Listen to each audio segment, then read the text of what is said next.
Alright.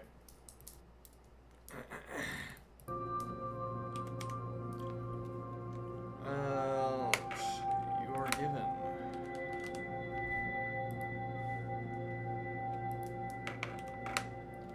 a zero-indexed array of n integers differences, which describes the differences between each pair of consecutive integers of a hidden sequence of length n plus 1.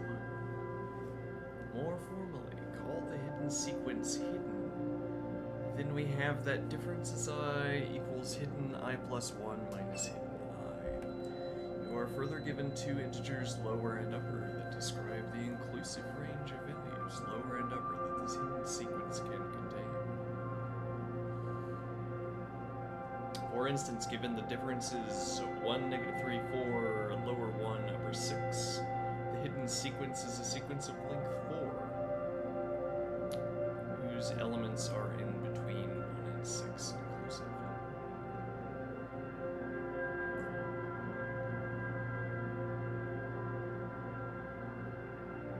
Return the number of possible hidden sequences there are.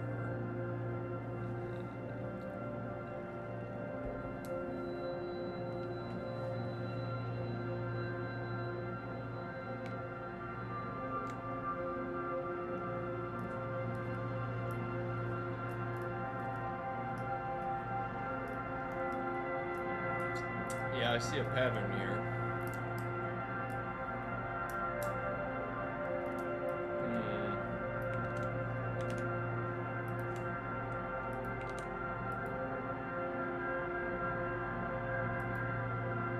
No, not that.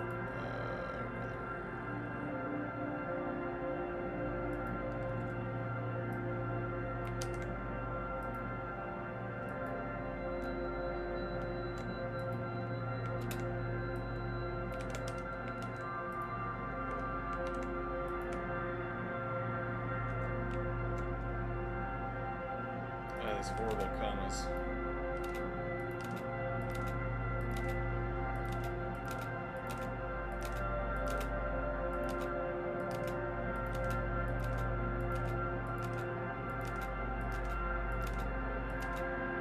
Okay.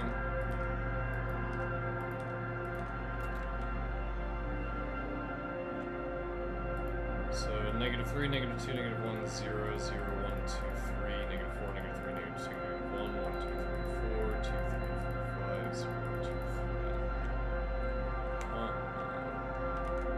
We have negative 4, positive 5. So how do we get that?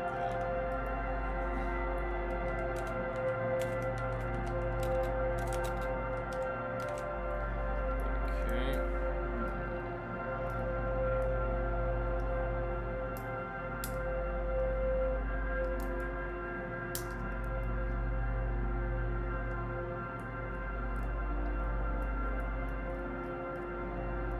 Oh, and we also have differences. Yes. Okay, let's get those in there. Critical for this puzzle, I would say.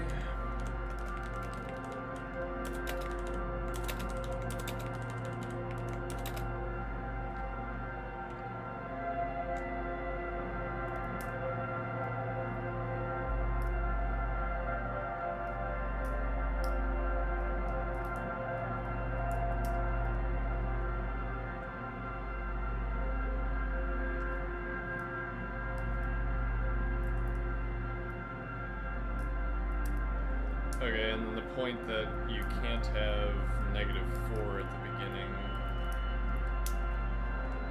Let's do this incorrect sequence. Alright, if we start with negative 4, then we go to negative 1, then negative 5, and there it is, then negative 5.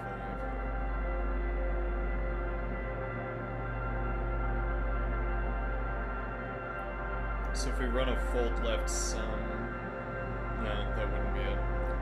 It's not a fold left sum that we're looking for, it's the max and the min values of a sum. Okay, and then we have the start of the interval, the end of, or the minimum value and the max of the, well, so it's interesting. No, yeah, we do actually have the minimum and the peak.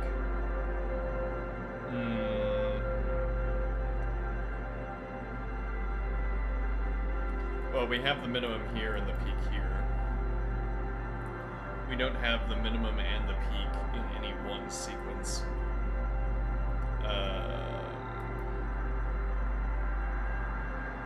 But okay, so if we take a sum and we track the minimum and the maximum values, those are also going to tell us. What do I mean by this, though?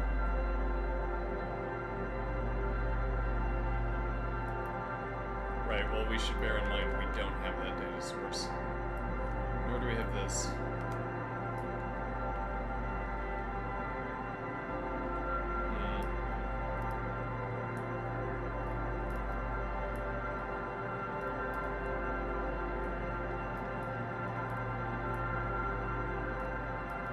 Okay, but if I did start at -4, if I tried starting here,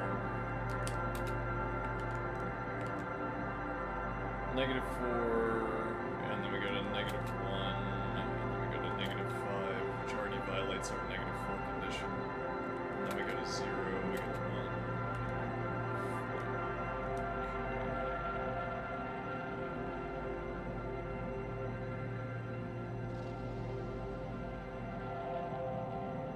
So then there wouldn't be. We could also try starting at the max and see what happens. 5, 8, already well out. 1.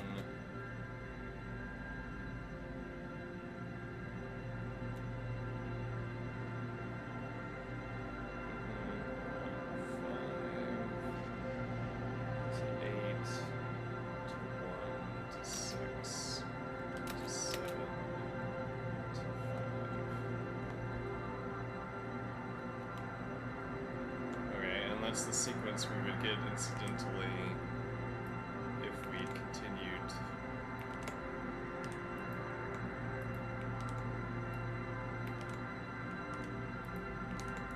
Down here.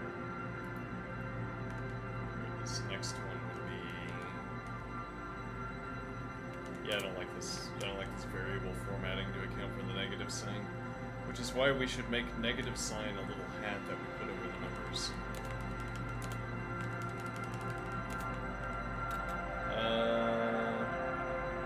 Sure, 140564. 251675. Oh, this isn't going to work. Hold on, why is that? Oh, well, this is way off.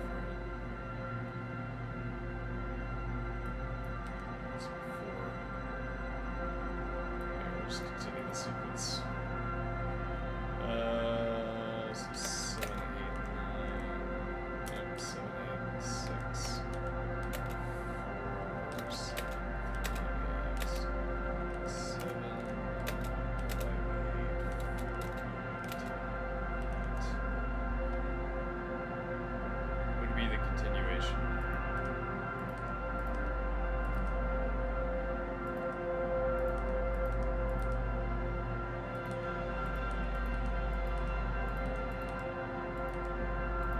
Extra spaces come from.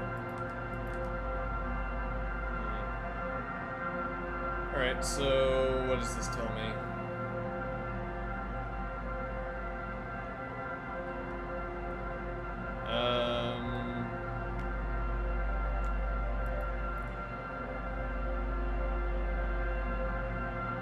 I want to say if I start at the minimum.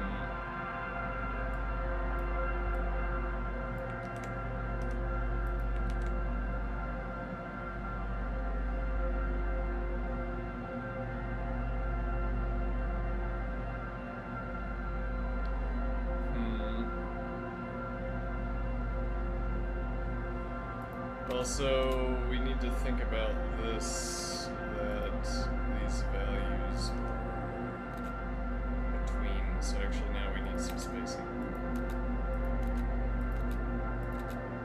Okay, why do we want the spacing?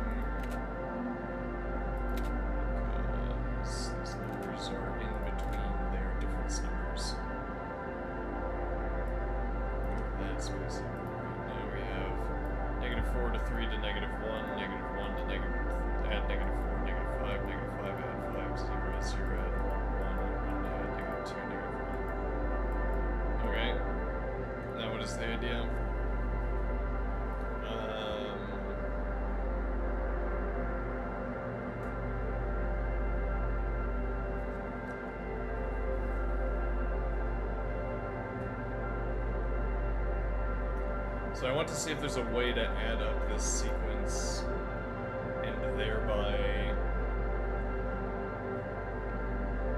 Well...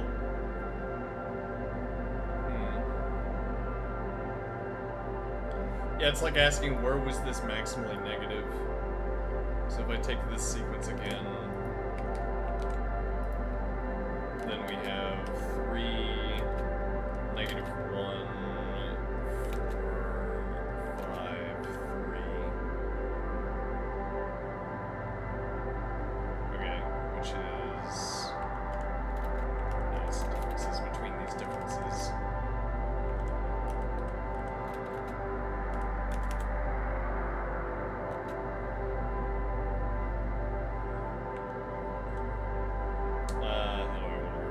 I guess we would put a 0 out here.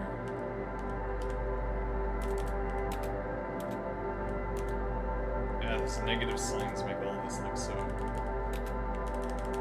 really crafted. Alright, so as if we start at 0 and then we add up this sequence, we get 3, and then we get -1, we get 4, we get 5, we get 3. Okay, and the minimum value here is -1. The maximum value is 5. Okay. What does that tell me?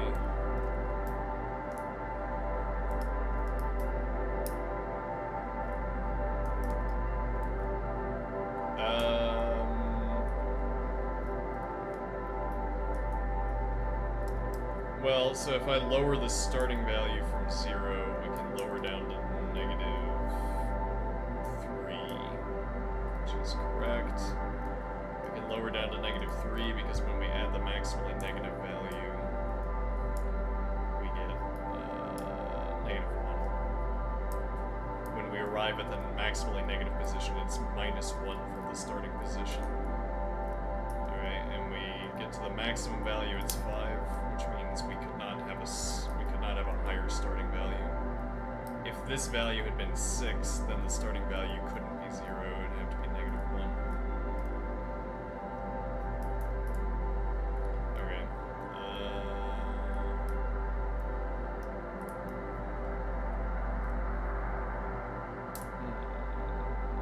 Sounds reasonable. Okay, then what?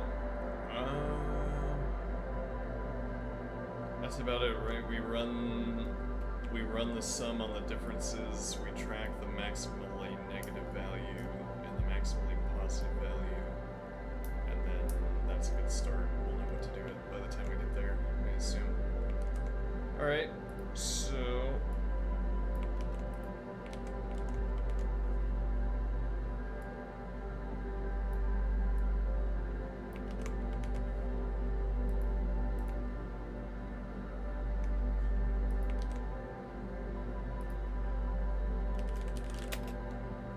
Define number of arrays, differences, lower, upper. Okay.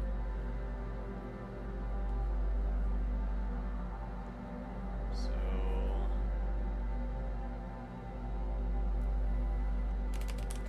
define sum cycle function. Really like that naming scheme, man. Sum cycle naming function.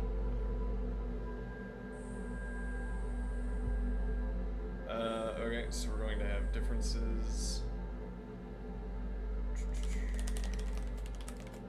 Differences list. We could say value. Yeah, it's not clear yet. Actually, there are interesting parallels between deciding what type names I want to use, deciding how to type these values, and thinking about logical connectives and what they mean. Maybe I'll think about that at some point. Lower integer, upper integer. And that would be saying that these two values are...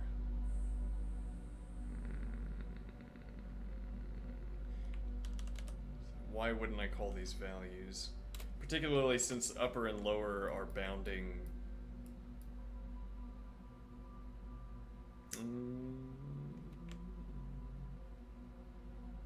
clear. I'm gonna go with it though. Okay. Now we're gonna have max sum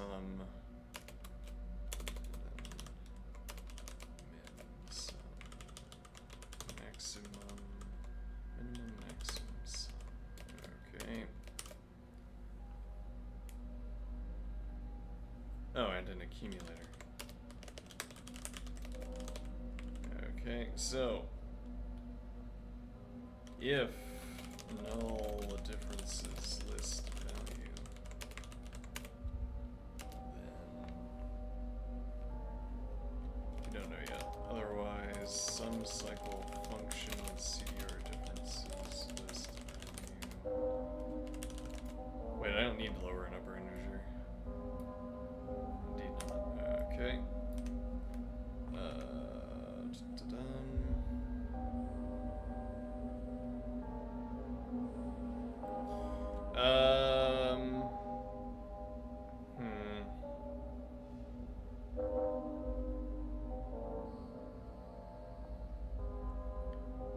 So we could also make this a cond, though yesterday we discovered something strange about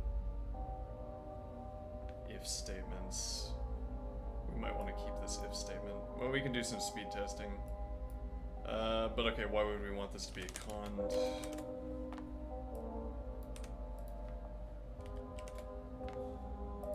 Then I can do less than.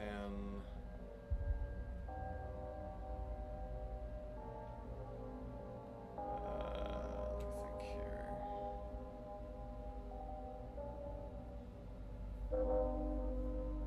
Yeah, what is the efficient way of setting up this condition?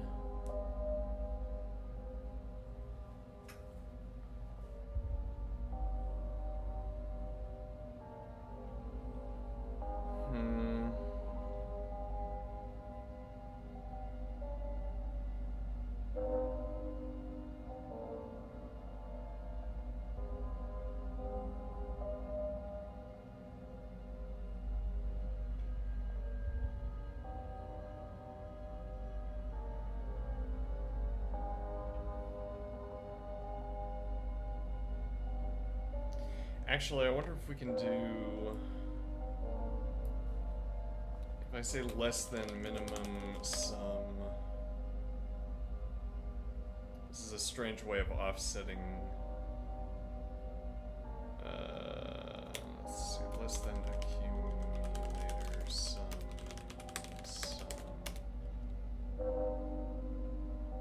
So we would be offset by 1 every time.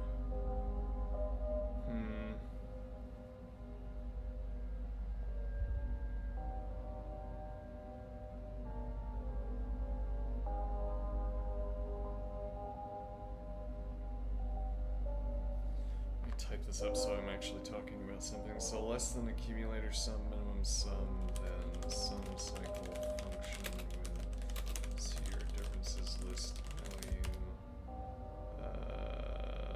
then accumulator sum.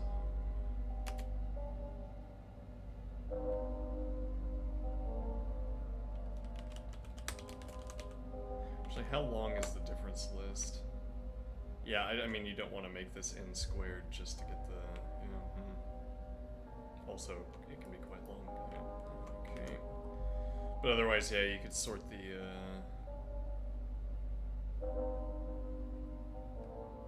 you could sort the differences lists so that all the negative values were in front, and then by the time you hit 0, you'd have hit the maximum negative value, the minimum value. Alright, maximum sum, and then plus accumulator sum card differences this time.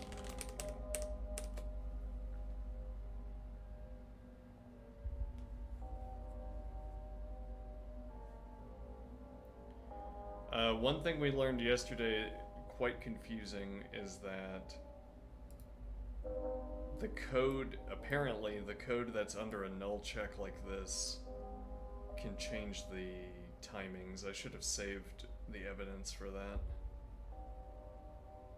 if I have an if statement under this null check, even if it's never activated except in the last case, it can slow down the procedure, which is bizarre. Sounds false.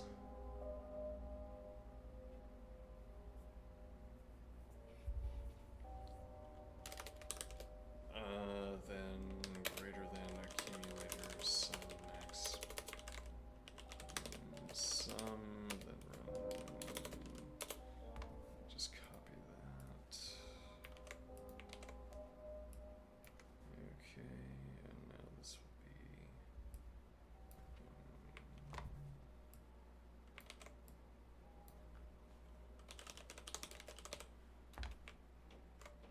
This is a strange way of phrasing things, but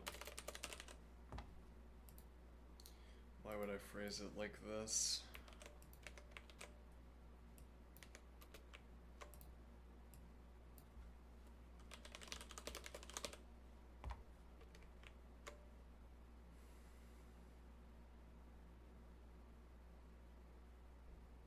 Why is this a strange way of phrasing it? Because we're not adding yet. Right, but what this is doing is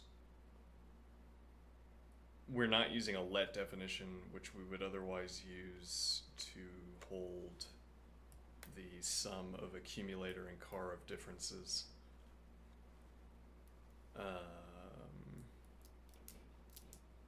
But that also means that, well, it means that we don't have a let definition. So we don't have a let definition, so we can't reference the let definition, but also we don't have to pay the cost of a let definition.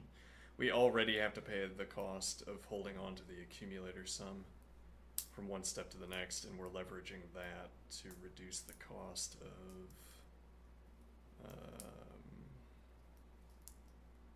of this cont stack. So I am thinking. So we're performing the sum, passing that value, and then checking that sum on the next loop, instead of checking the sum on the same loop.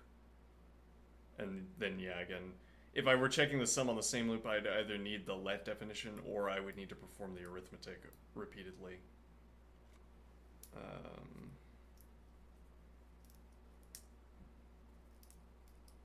Okay.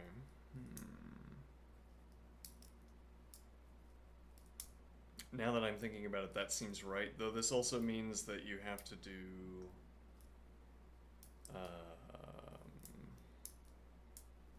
you have to put some code into the null,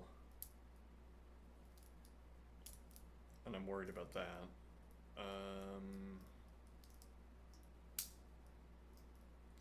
What do I mean? So again, this was my point a few minutes ago or a few seconds ago. Apparently, though confusingly, the code that is underneath a null check like this, a termination check, can slow down the code. We got a substantial slowdown between two cases. Well, I don't, that wasn't the only difference, though. I might have to dig through. What was this? 781.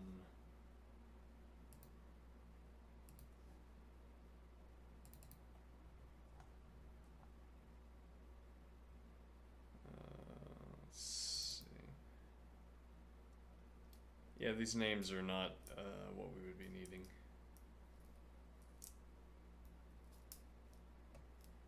Maybe alternative prelet. Yeah, actually, I think this is the one.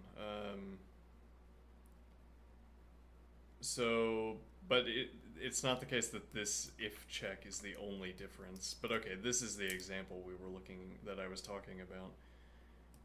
Between having this code here. Right, well, so what we did is that we offset this process by 1 so that I could put the let definition before the initial null check. Okay, so we're shearing and we're passing forward previous answer, the previous value that we got from this list. Okay, which apparently I didn't type that list, but whatever. So we're passing forward this value, and then I take a hash ref on the previous answer. Okay, and that lets me place the let definition before our first if check. And now with either if null answers than this or conned, both were slower because we had this if, or when we had this if. Because the actual int form of this procedure was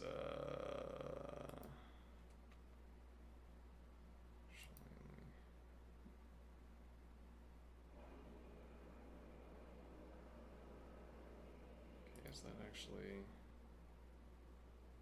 yes, here the final form quite similar, you might say. If null answers, then return accumulator, else let.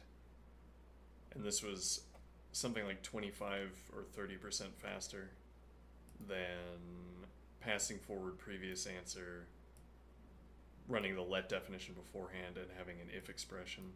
But then again, it's not obvious that that's because of the if expression. We also have an additional argument, for instance. Or rather, it's not clear. Yeah, it's not clear that this was because of the if expression. Well, anyway, so here, this is a similar idea, except that we don't have an additional argument. Instead of having an additional argument, we have an accumulator sum. Okay.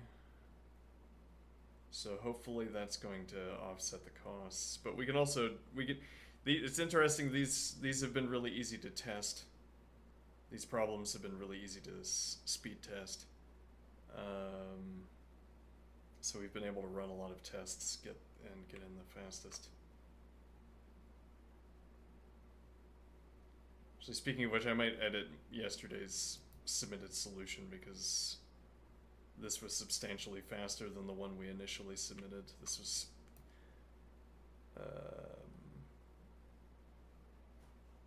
oh, not that one, rather this one. This solution was much faster than the one we initially submitted.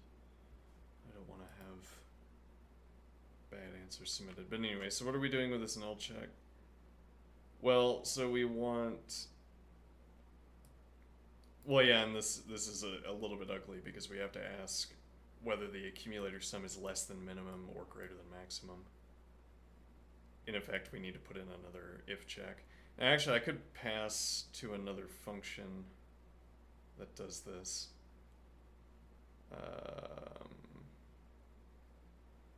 I could also conceal the code, as it were, and I could do set minimum to, like, I could have a box set minimum to min of minimum sum and accumulator sum, set maximum box to max of maximum sum and accumulator sum, which is a fancy way of hiding a last sequence of if checks.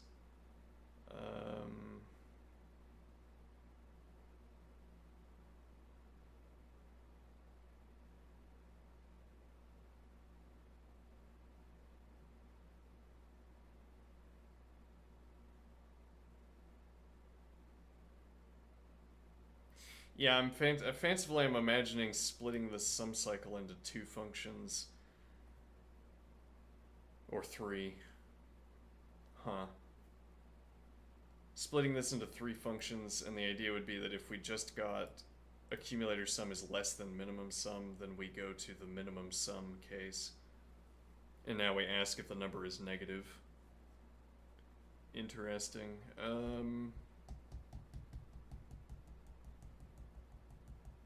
So the idea is that only the function where accumulator sum is between minimum and maximum would be asking these questions.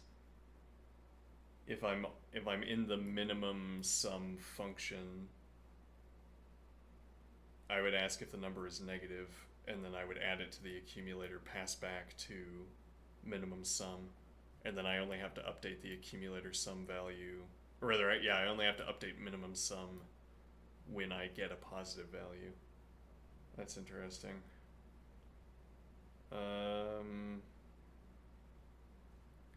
As for this, yeah, I mean, we can make a function call as well.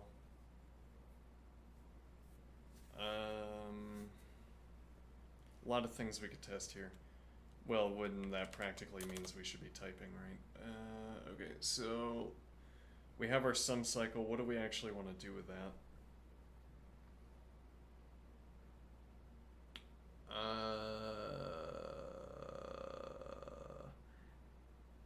Yeah, okay.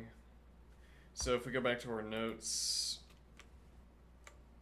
we have, this is the difference sequence. No. Yes, this is the difference sequence. Okay, and this is the, I think, critical example.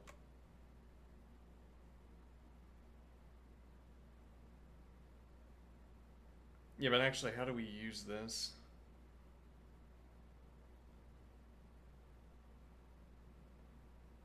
Let me think here.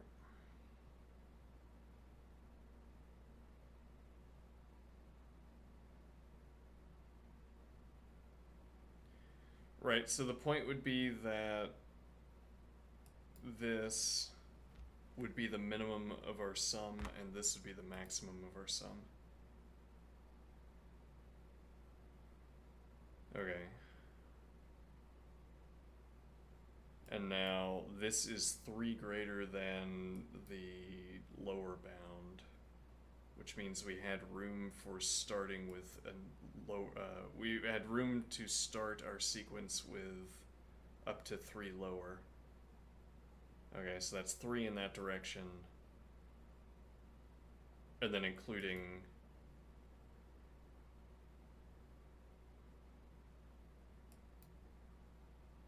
well, yeah, in a way we would be saying that we're always starting a sequence with 0. Okay, but okay, we have 3 in that direction, in the negative direction, and we have 0 in the positive direction, and we have the current case, so that adds up to 4, which is the correct answer. Okay, how do we mechanize that?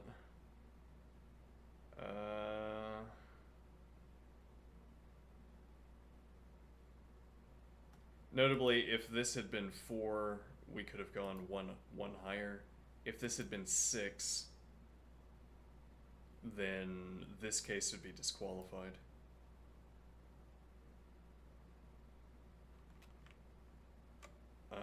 If this had been 7, then we would not have been able to go 1 lower. This value being the peak value. We wouldn't have access to starting with -1, because we'd have to go down 2 before we could bring the maximum value back into range. Where the range question is this. Actually, we should have a copy of that.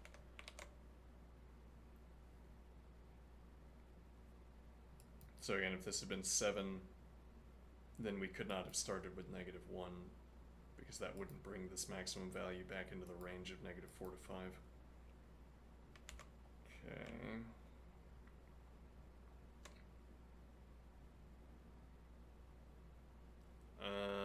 Then what? Let's see, close these. Well, so the point is that the answer is we can already obtain the answer from this position. Though we might not want to do that. As in, there's some arithmetic we can perform here, but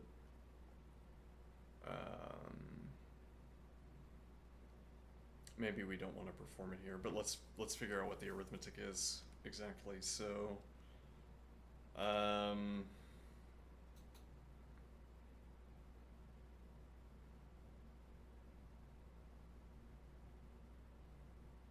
yeah, actually, I want to call off-ramp function with min of minimum sum and accumulator sum. Yeah, this is not efficient, but it only has to happen once, but yes, this is not efficient. Because we're doing, min is a way of hiding the question less than minimum sum, accumulator sum. Alright, and if that's the case, then we've already precluded. Yeah, you would only have to ask one of these questions. Okay, hold on, so if I do, yeah, like a subcont, and I say less than accumulator sum, minimum sum, and then off-ramp function with accumulator sum, maximum sum, lower, upper. Okay. And then greater than, now we ask the other if. Greater than accumulator sum, maximum sum. Now I don't want this subcond, I'm merely illustrating that this is what you would have to, this saves checks, which I'm doing as a matter of principle. It saves checks relative to saying max and min. Because if this condition obtains, then you don't have to ask about the max value.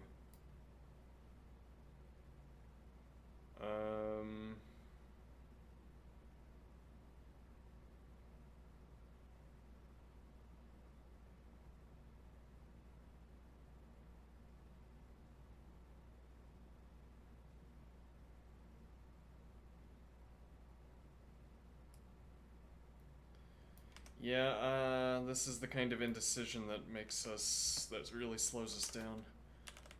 Off-ramp function, lower, upper, lower min of minimum sum and accumulator sum and max of maximum sum and accumulator sum. Okay. Fine. Now what does the off-ramp function do?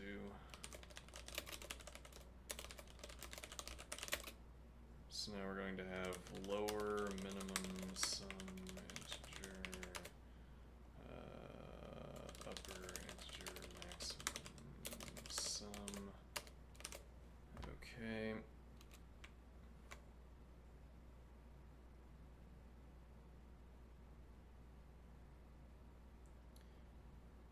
So isn't this just going to be minus minimum lower? No, it's more complicated than that. Hold on. So our maximum sum is here.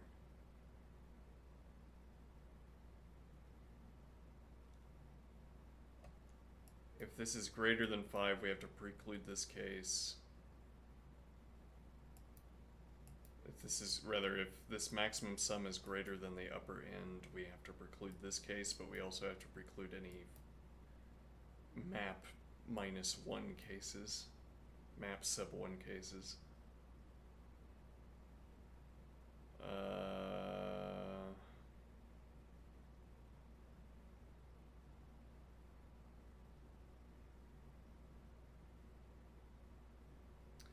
Yeah, but what is that actually?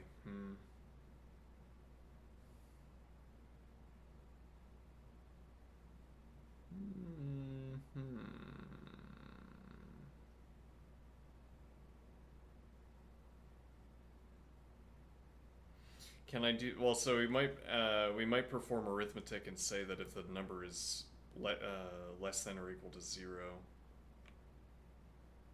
or if the number is positive, print the number, otherwise 0. Okay, and then we'd be saying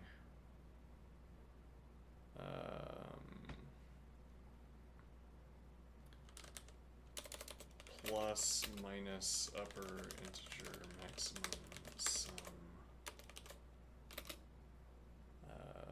minus lower integer minimum sum. Maybe that's correct.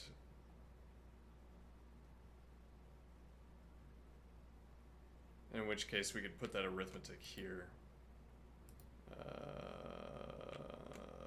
It might not be correct though. Let me see. So let's test it.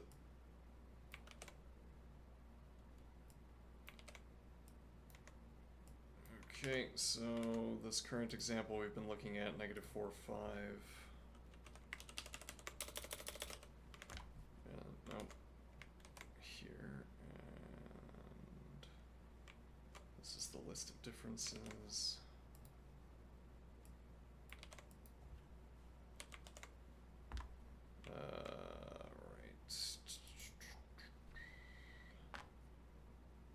Oh, so we need to have a function call.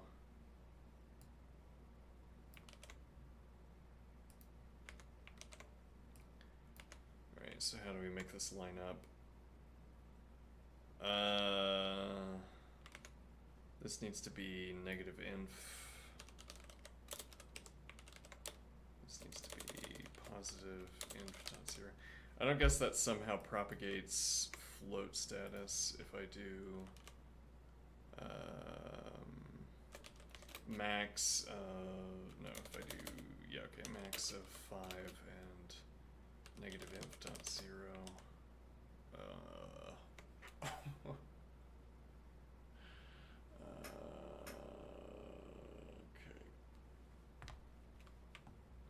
Yes, indeed it does propagate float status. Okay. How do we evade that? Can I do... What happens if I do inexact to exact -inf.0? Can't do that. No exact representation for infinity. Yeah, that'll get you. Okay, so we don't want to use negative infinity. I'm also not keen on using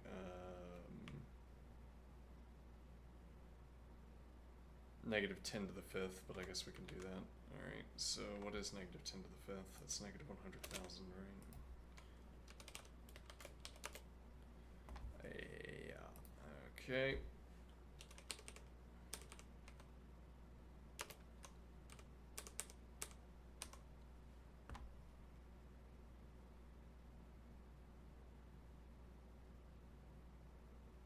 I think I have those reversed.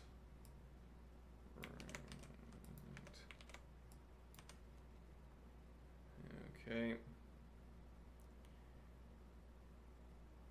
And now when we start, well, so accumulator sum needs to be 0.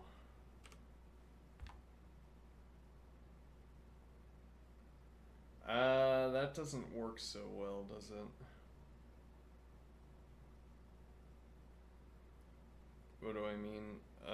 If the minimum value was positive, this would give me a lower minimum value.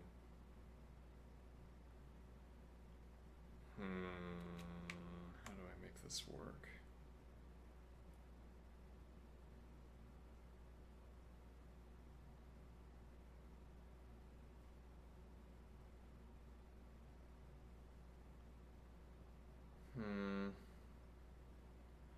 So the problem here is established by this offset,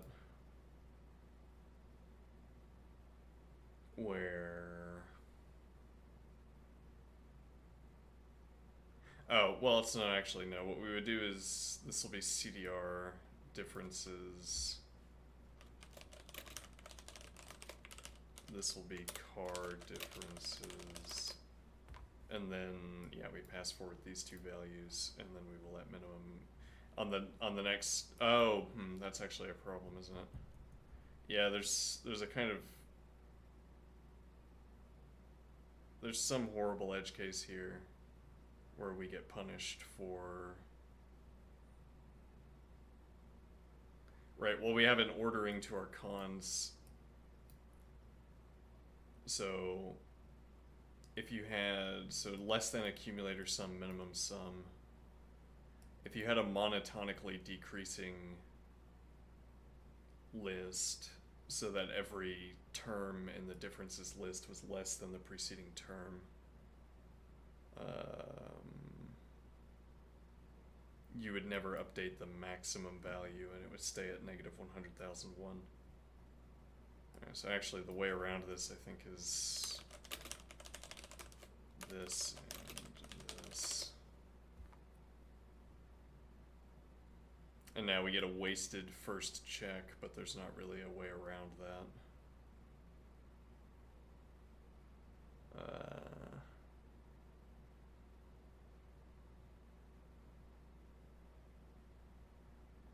And then if we had a monotonically decreasing list, this would be correct because the first value would be the greatest value. Okay. Let's see it. -3.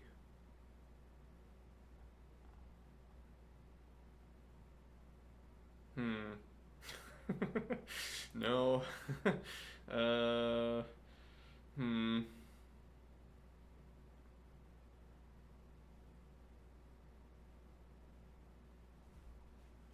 I mean, you could get a negative value.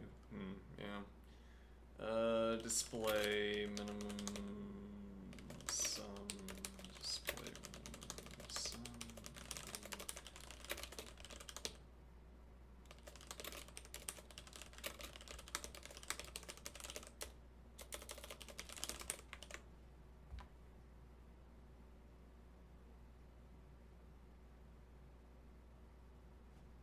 Okay, so these two are correct. When I take upper, which is 5,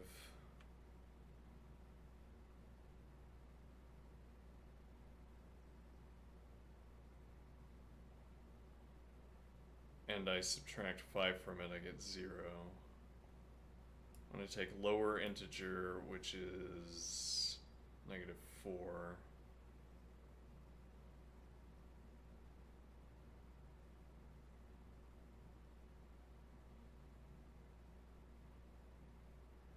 right, well this,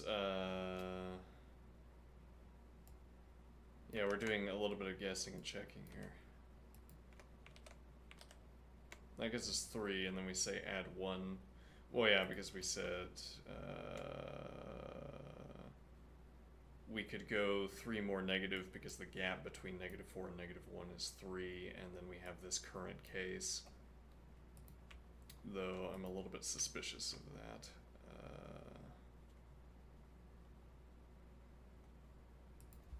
Just wrap this in and add 1 and say it's correct.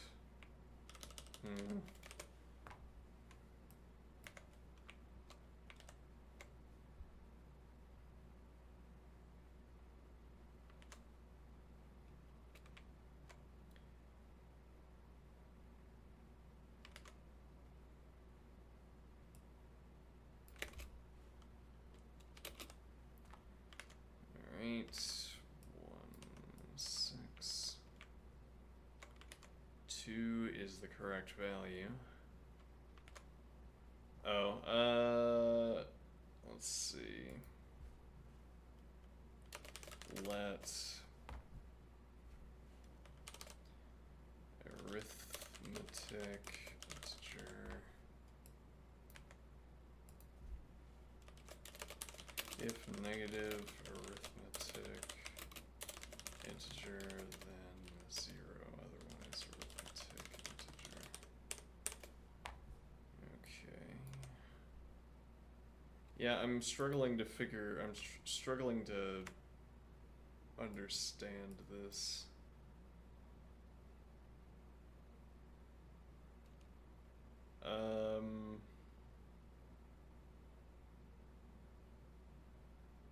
If I change this value to 2, this would become 6, and it should reduce the count by 1. If that works, I'm less suspicious. Alright, so let's take this back over.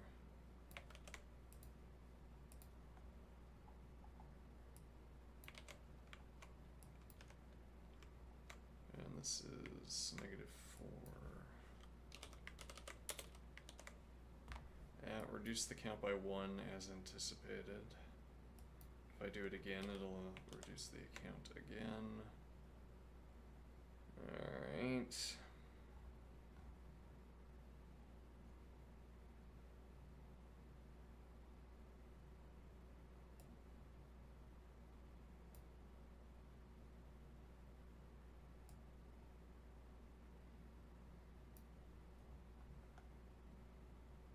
So that appears to be working. So we could submit this.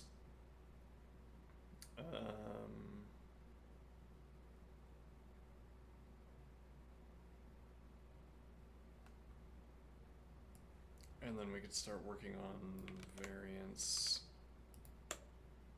to fish for efficiency. Hold on, did I turn off? No, I didn't, but I don't have any sound playing. Let's see.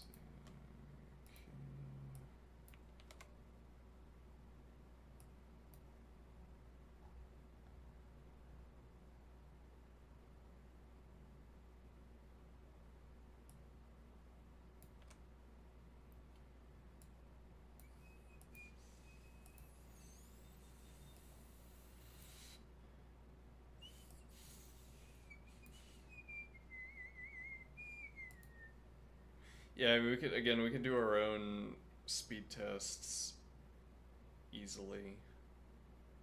Oof.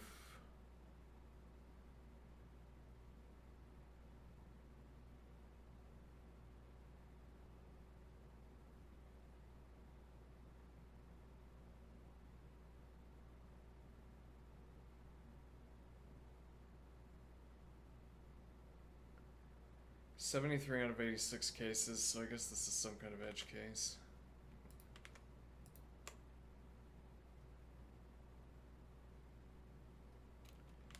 Okay, so we have -40. Then we have -46, and we have 53.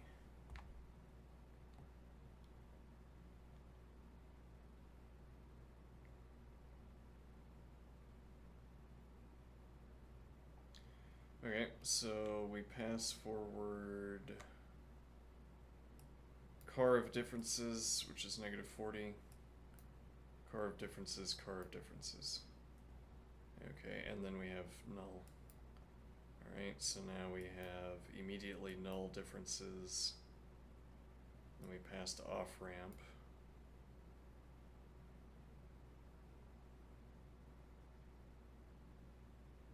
Okay, and now the min and the max are going to be the same.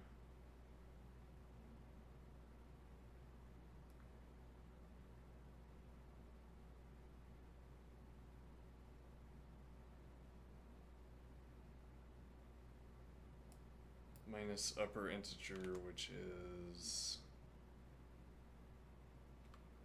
53. And maximum, which is -40.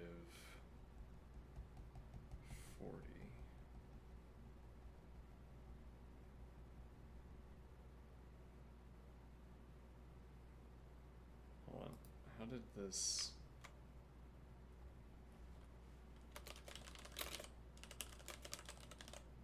Actually, here's an idea. Here's an idea. Let's make display generator function. Right? That's an exciting prospect. Here's what I'm gonna do.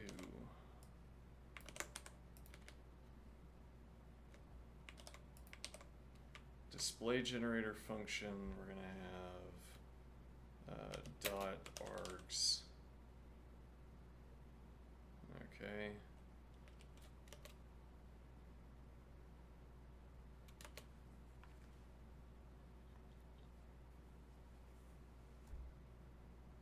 Okay.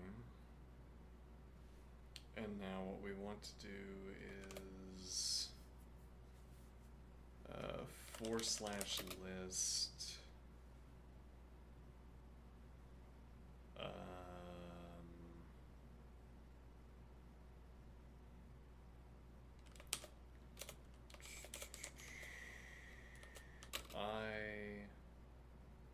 args.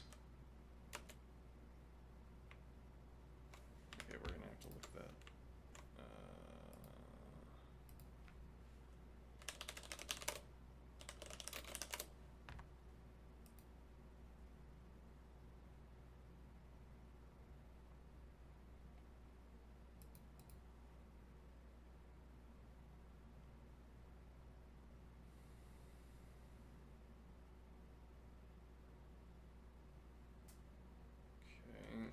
this has.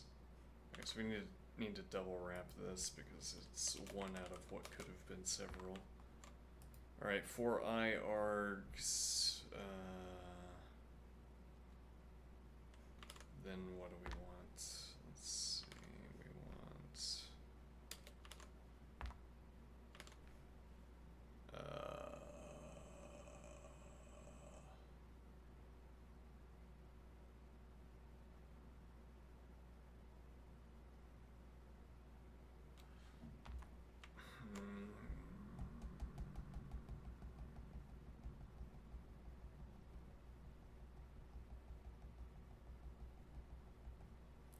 How do we literalize the. I say literalize. How do we tell this to print, or to return as a value a string that contains the words display argument?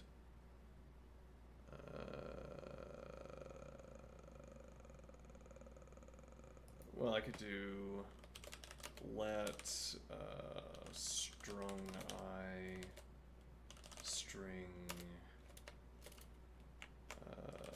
QA I.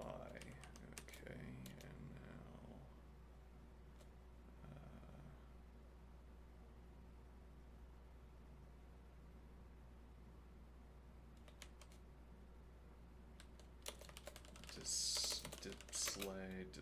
display strung I. No, that doesn't work.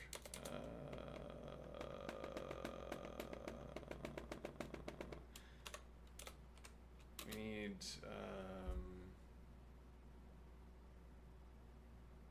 yeah, we need to be able to we need to be able to escape, but I don't know how to do that.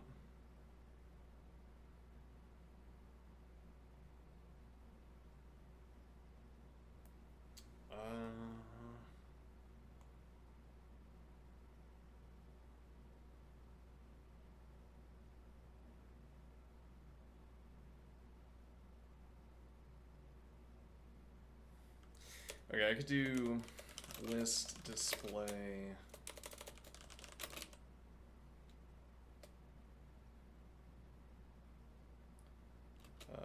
strung I string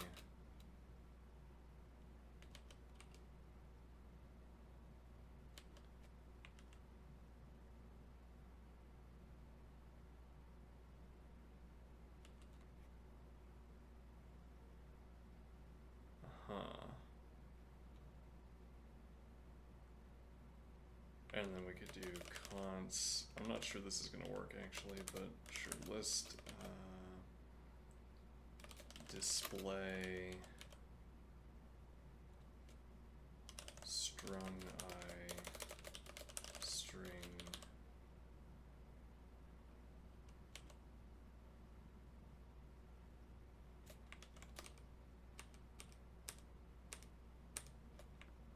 that's definitely going to work, sure. Display generator function. And now the args that I want are, in this case, these. Okay.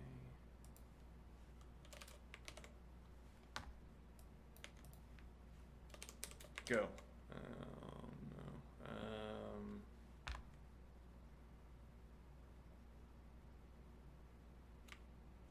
Given one.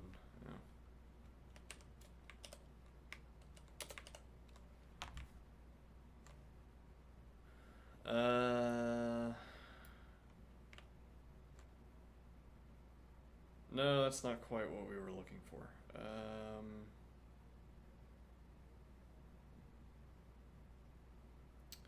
No, not at all what we were looking for.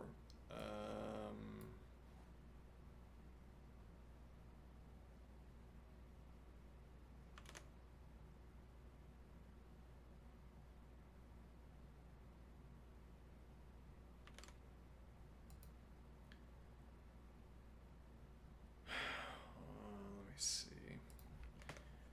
Display args.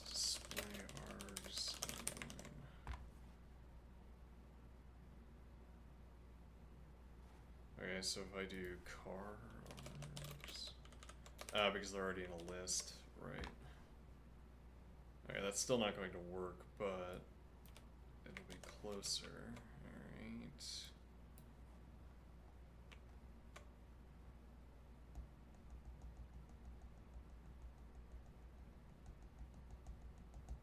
Why am I using strings? Indeed. Okay, so display. Apparently I can't quote.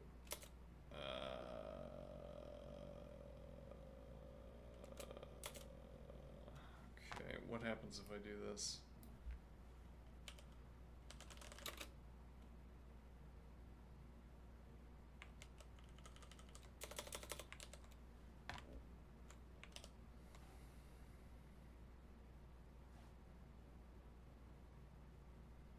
Right, well now I don't need, yeah, so we want to quote I instead.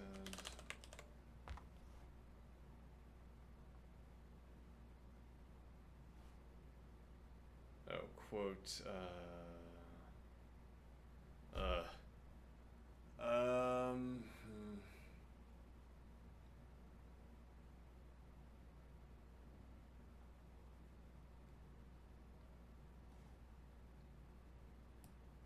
Yeah, so I mean, we're better off with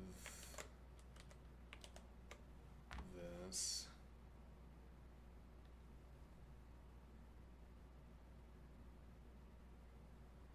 Nah, this is not really producing what I'm wanting.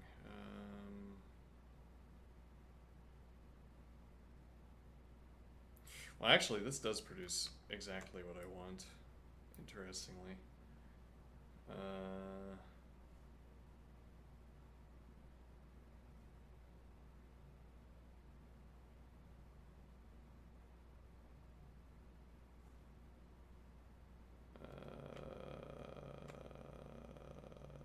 So this one needs to change reasonably enough.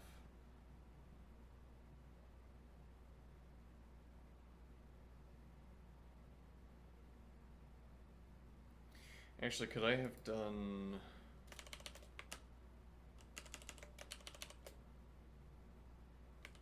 Why does that... Oh, because it closes immediately. Yeah.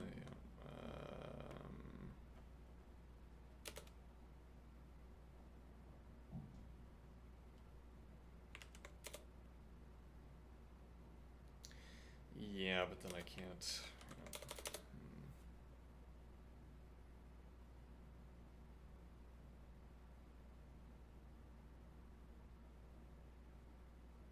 Strings, as ever, horrible to work with. Don't do anything you want them to do.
Oh, but actually, this could just be I, couldn't it?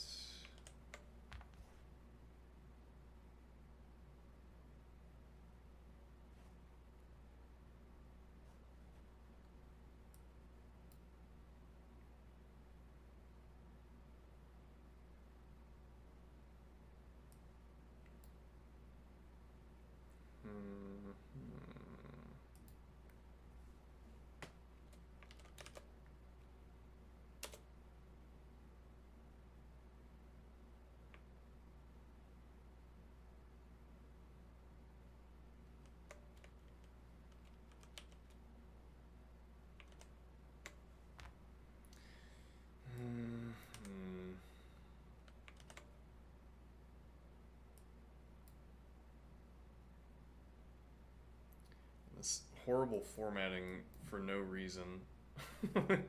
Why? Whence this formatting? Well, it's not really for no reason. It's a new line for each, and then this gets its own line because it's, you know.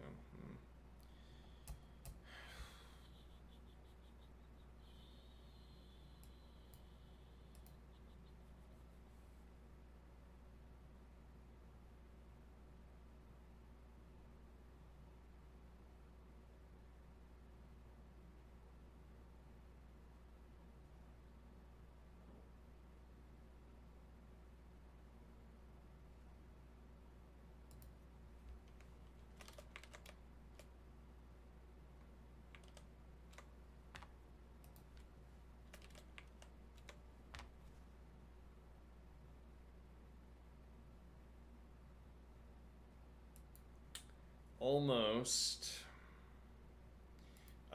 If I do.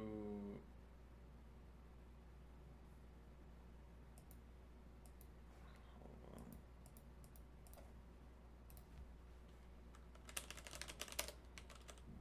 Wait, so I could do unquote, right?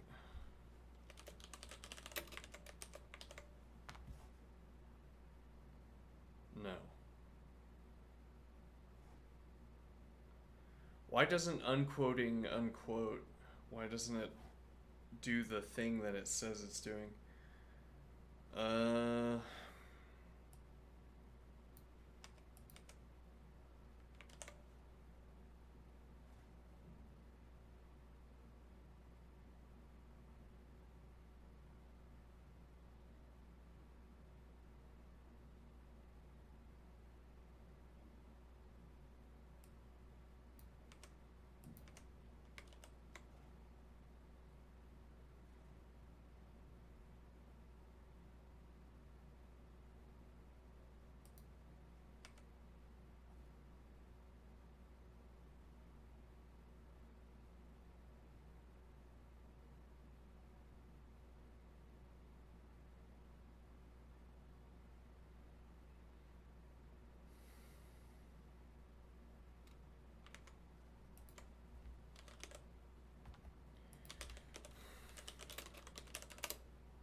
Oh, there we go.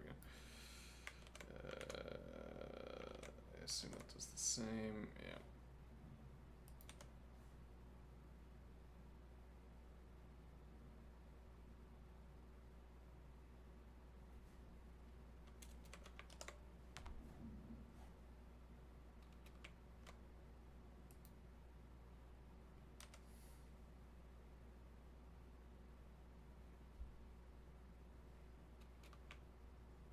Wait, can I do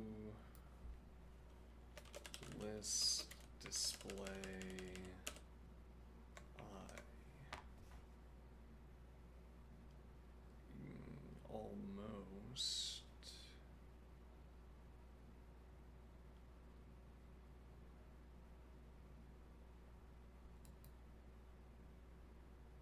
Can I do that?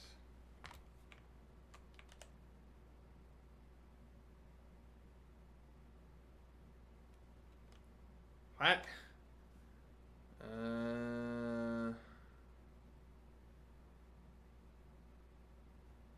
Whence these extraneous symbols? That's gonna get an error.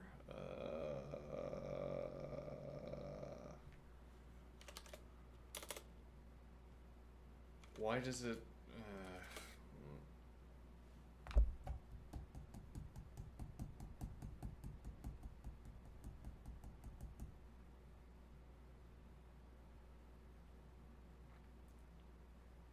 Also, we don't really need this let definition. Just do.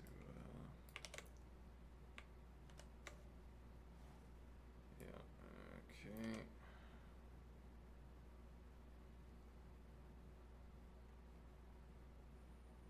And then.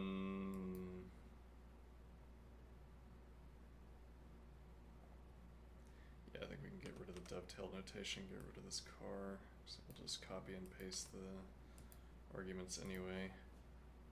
Alright, how do we put a parenthesis? I mean, it's interesting. We get to use the system parenthesis here because all we want to do is copy and paste these lines.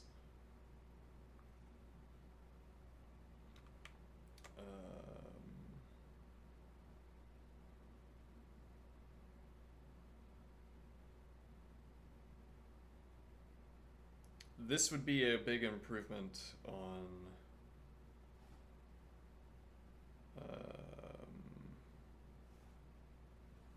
this by itself would be a big improvement.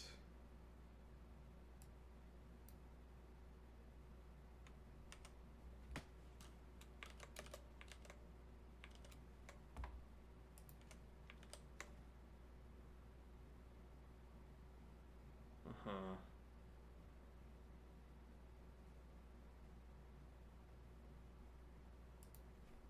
Because we can't unquote.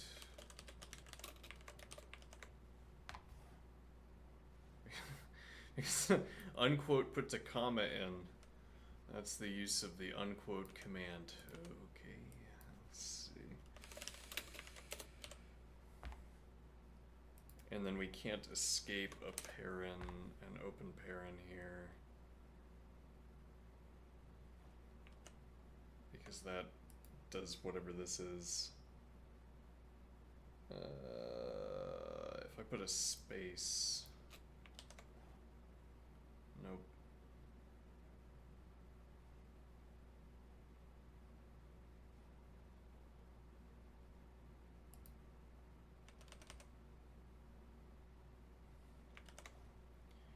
Well, okay, this gets the formatting mostly correct. Good enough for now. Actually, that's also a lot of parentheses we have to delete.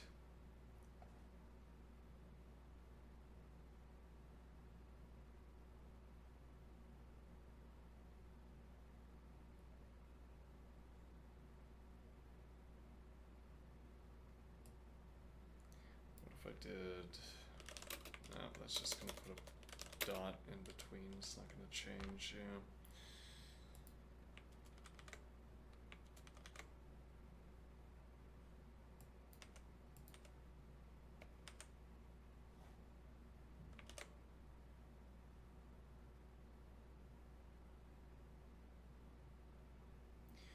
Yeah, ideally we could delete these.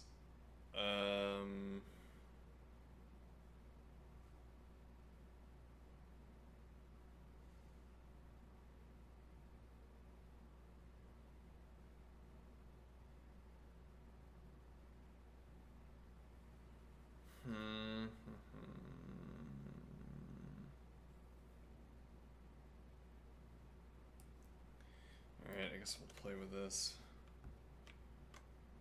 Alright, so if I go back, what is the idea? Right, so I should be able to paste this, and then with minimal...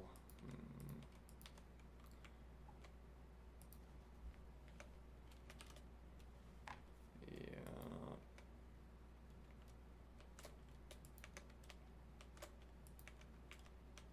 Oh, we also need new lines. Yeah. Let me see here.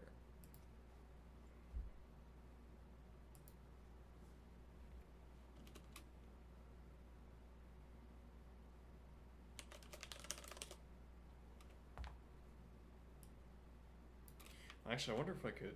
No, you can't just code in new line because it'll put a new line here. Yeah.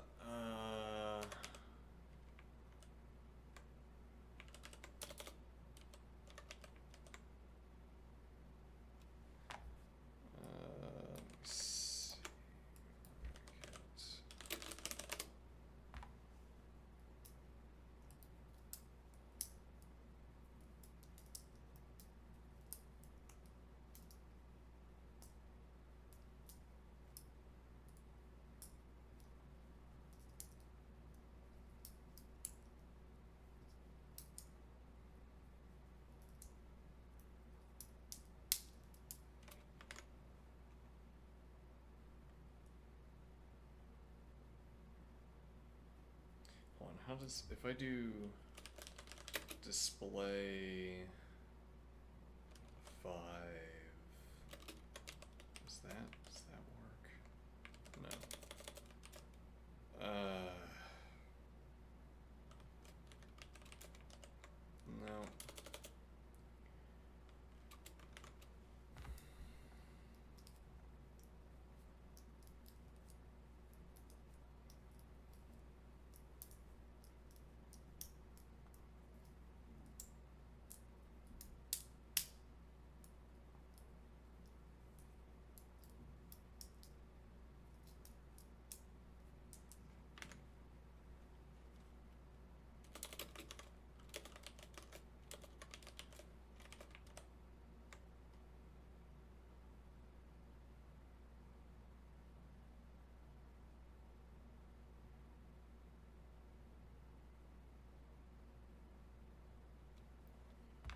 my anxiety levels when I have to work with strings just immediately jump.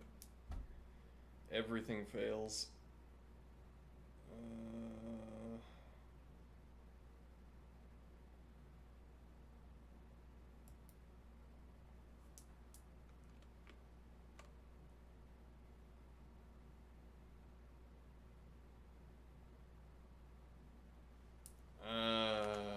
Let's see.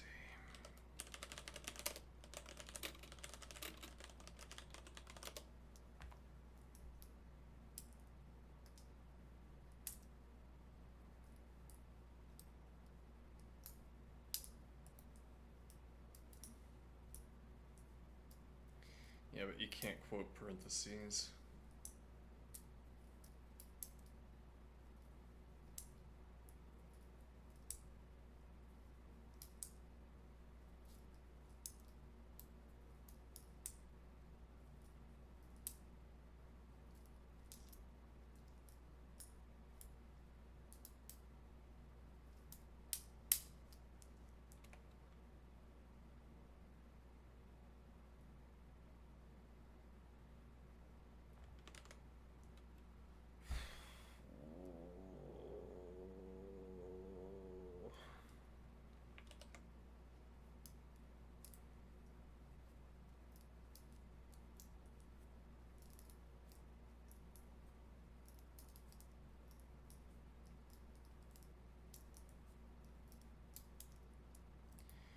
Wait, why can't I do...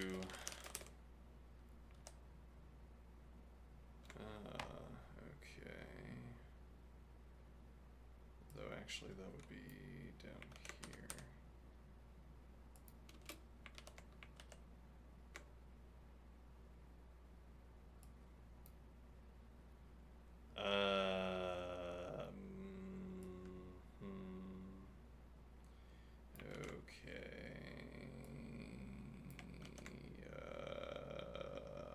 Unfortunately, we get the nice formatting if we get the nice formatting if we take this and put it up here, but that's unfortunately not where it needs to be. Yes, lovely formatting, that's exactly what we want, except that the new line is in the wrong position.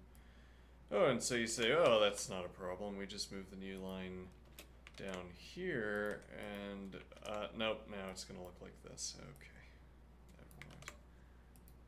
Alright.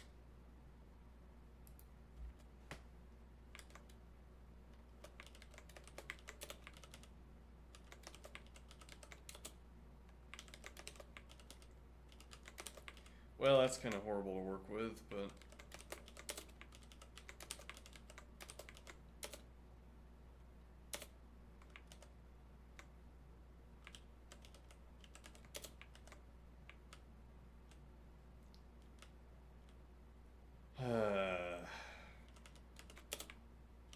so we also have to delete those parents. Okay. Oh, right, and we can't put spaces. Piece of shit. We can't put spaces into,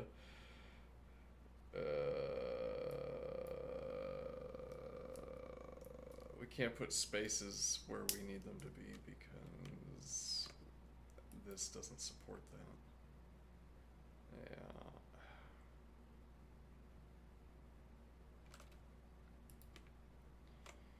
Alright, well that needed some working. That needs some thinking through. Let's do... well, actually, hold on. So we can do... for now, we can add these spaces. But yeah, it takes just as much time to reformat all this. Oh no. Okay, yeah. No, and then we have to add the parentheses.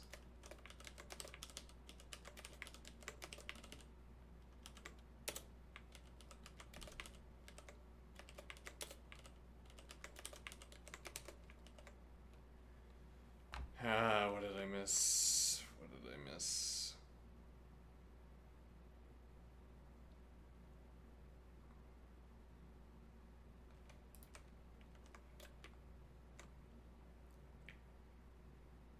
Okay, yeah, that's horrible, horrible, horrible. Alright.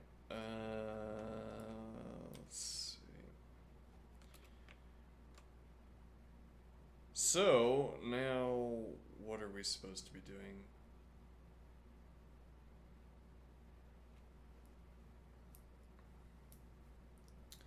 So the way this is supposed to give us our answer, is that it's minimum sum minus lower sum, which gives us positive 6. And then we're supposed to add that to 53. But instead we're adding that to 93. Oh, and then add 1. But instead we're adding that to 93 because we're also subtracting.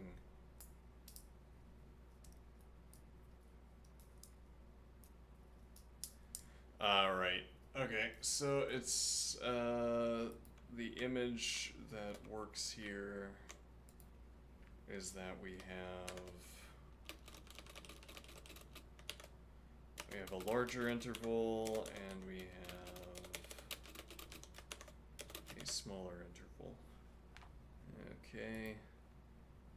And what is the idea here?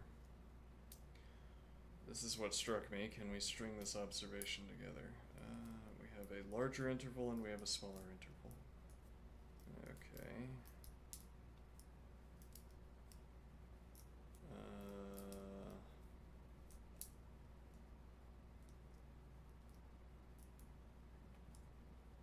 Let me see here.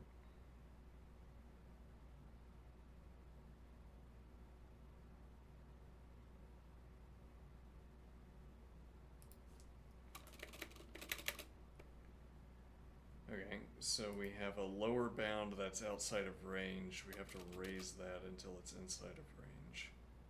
Or alternatively, we have an upper bound that's outside of range that we have to lower until it's inside of range.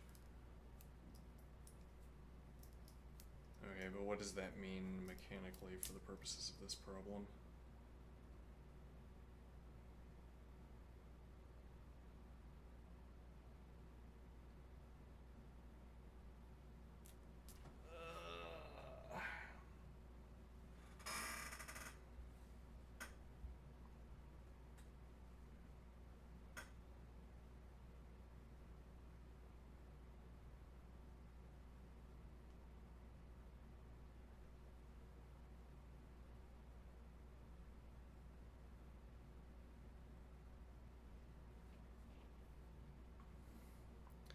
These last step questions take a disproportionate amount of the time.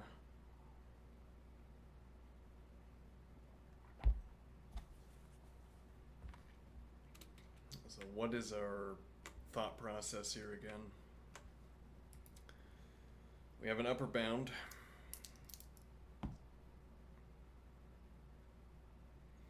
Okay.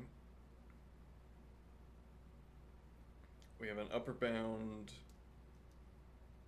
a maximum sum value, and we have a minimum sum value.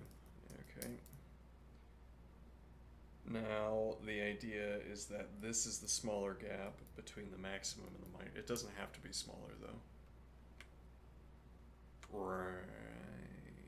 So if, for instance,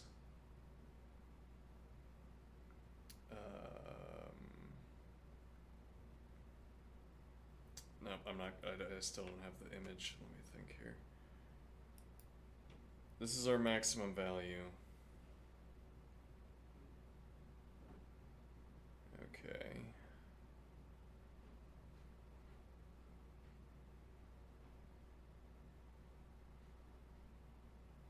And now the idea is that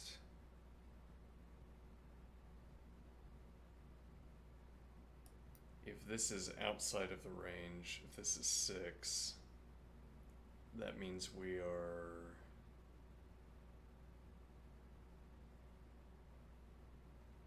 it means we don't have access to the current case. If this is 7,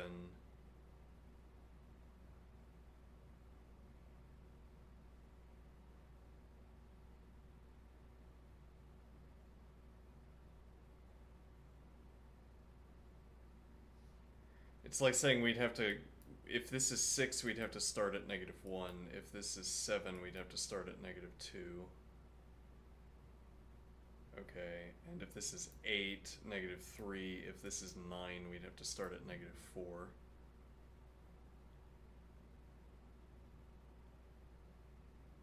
And then that conflicts here because our minimum would be -5.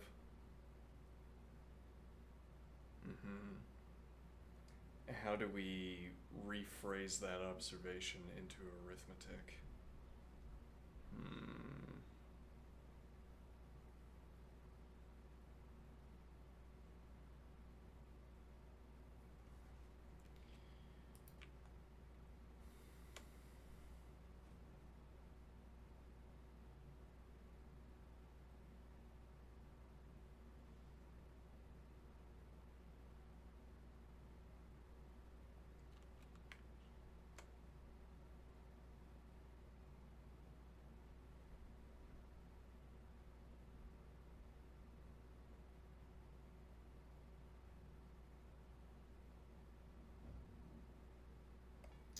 It is not striking me, and I don't know how to figure it out. Well, I mean, a lot of figuring out is just looking and knowing. Which is not useful if you look and don't know. Yeah. I'm a little bit at a loss as to what process we're supposed to follow here to figure this out.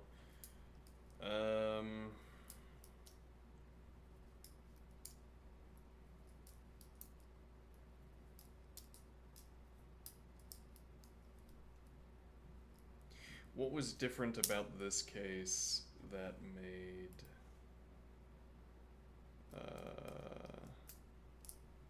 why did we pass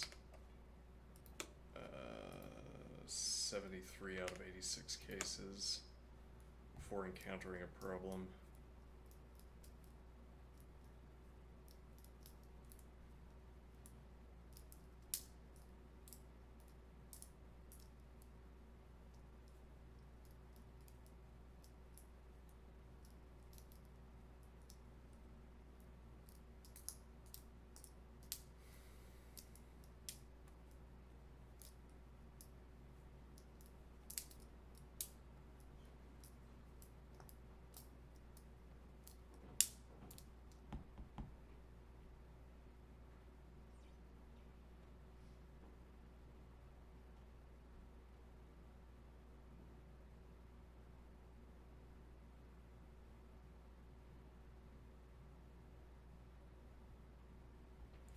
What if we go in the other direction?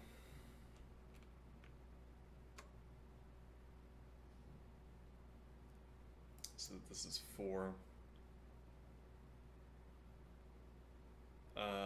Then we could increase. We could add 1 to everything and all of our values would remain in range.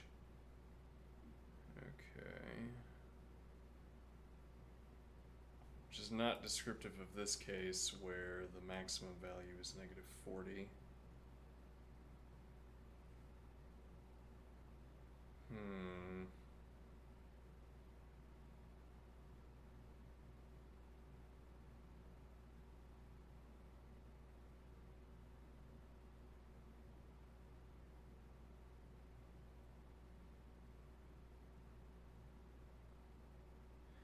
Yeah, I mean, we could arrange the arithmetic so that it passes this case. It's add 1 upper integer plus minimum sum minus lower integer would pass this case. It would not pass all of the cases, I assume.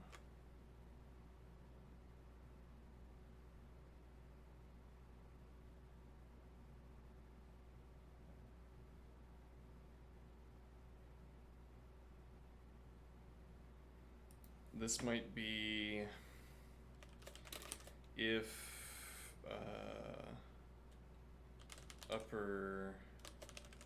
greater than upper integer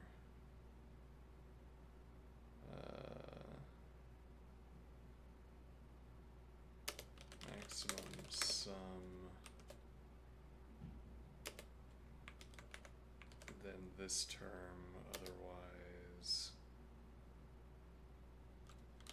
upper integer. Okay. Okay, I assume then there's a corresponding...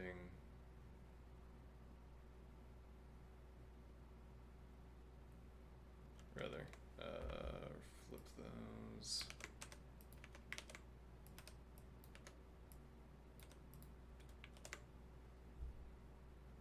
I assume there's a corresponding asymmetrical calculation with minimum sum and lower integer. Yeah, there's a point it's striking me at the moment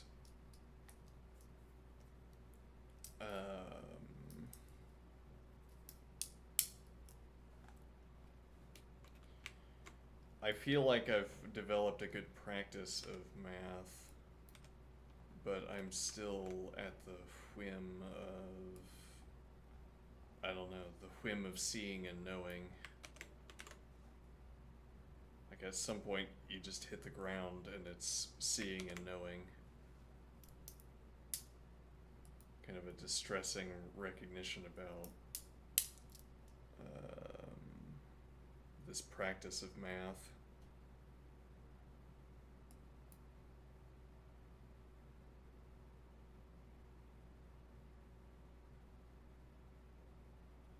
Okay, so this is not a correct edit.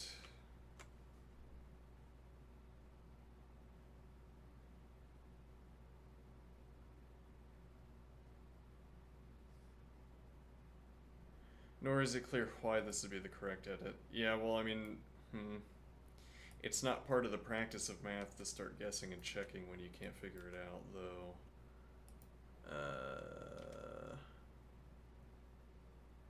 It's like a fallback condition, universal fallback condition, start guessing and checking. Yeah, I actually just don't understand this, and the understanding isn't flowing, so what do I do?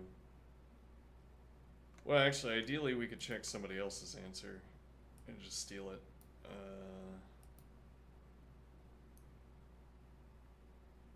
Nobody's done it in Racket.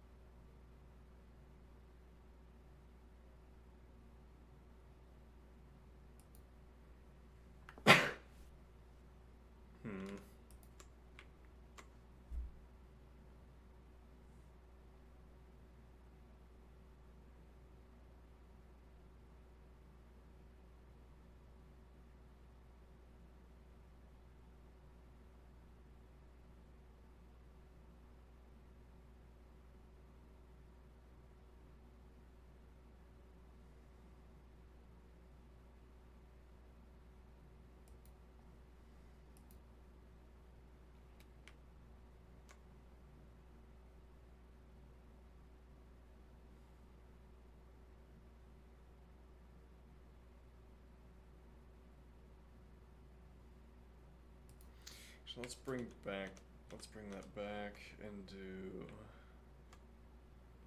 So the example, the case we failed was 1, -3, 4, 1 and 6. Yeah, well, the practice of math is, the practice that we've made of math is about delivering ourselves into circumstances where that seeing and knowing is facilitated. We need those to. Oh no, I have to do this again. Which is nevertheless better than typing them out, but.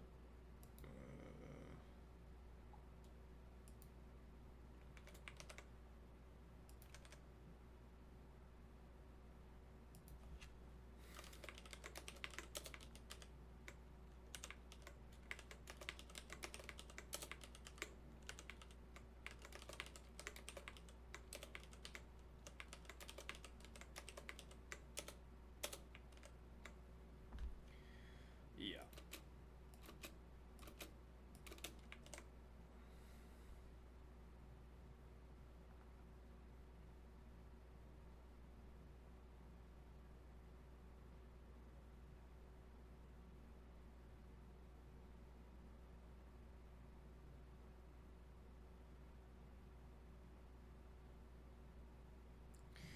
Yeah, I could attribute this to having a bad day, but then the number of bad days I have exceeds a desirable quantity.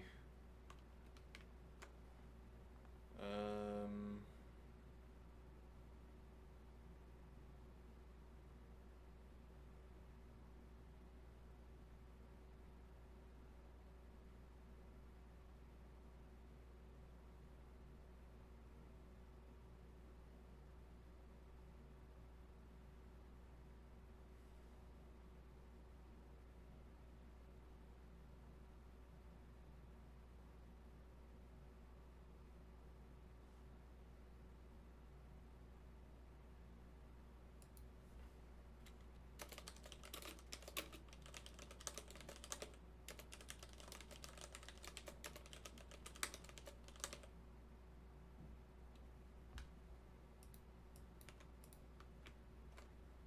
Mm-hmm.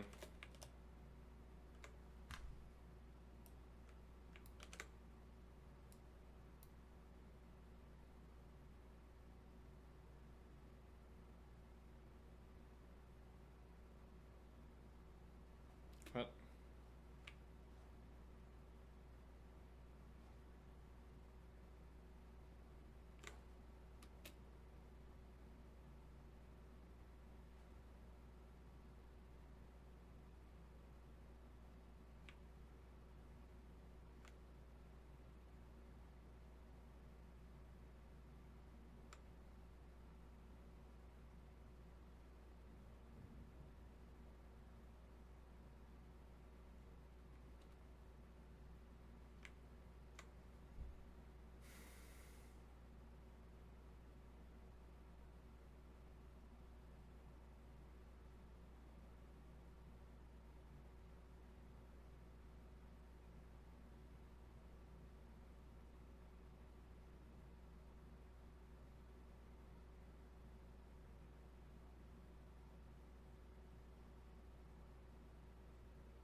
Hmm.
So a gap between the maximum sum and the upper integer. Yeah, well, so I mean, how I'm hearing myself criticize myself. I should be coming up with an image. I should be coming up with another way of representing this example. Okay, but the example construction facilities are also slowed down. So I'm also finding it harder to construct examples.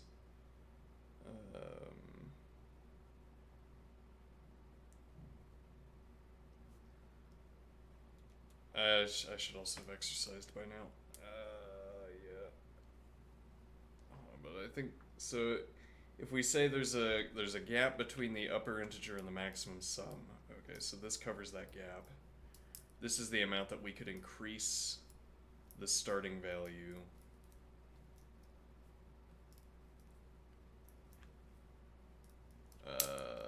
This is the amount that we could increase the starting value and still remain within the upper boundary.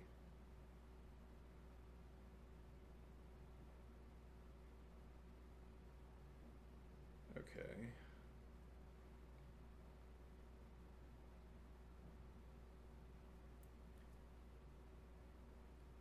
And now, what is the idea?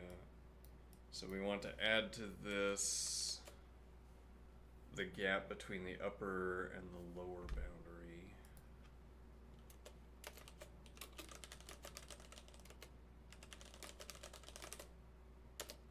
Okay.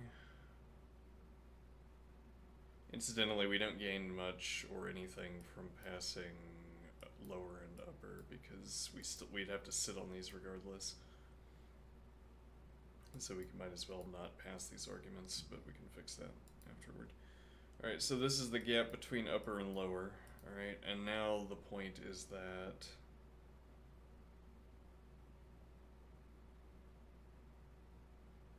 we have the minimum sum. Okay, if the minimum sum is greater than...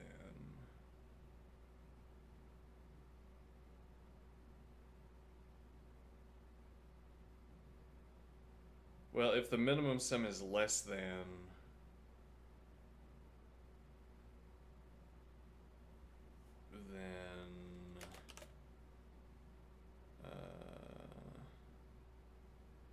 minus minimum sum or integer. Okay, this is... So we're pulling up our interval. So let's see, we're saying that... Yeah, I don't understand what this image is supposed to be representing to me.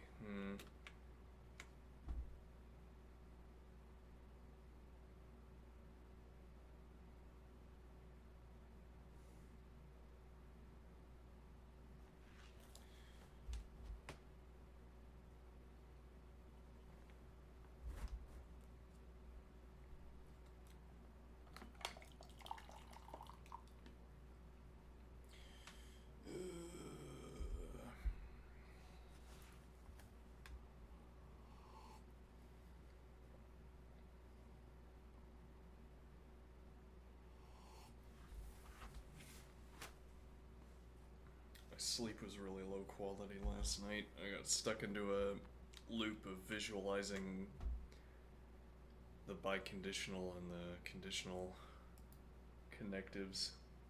I think I was trying to figure out what they mean instead of sleeping.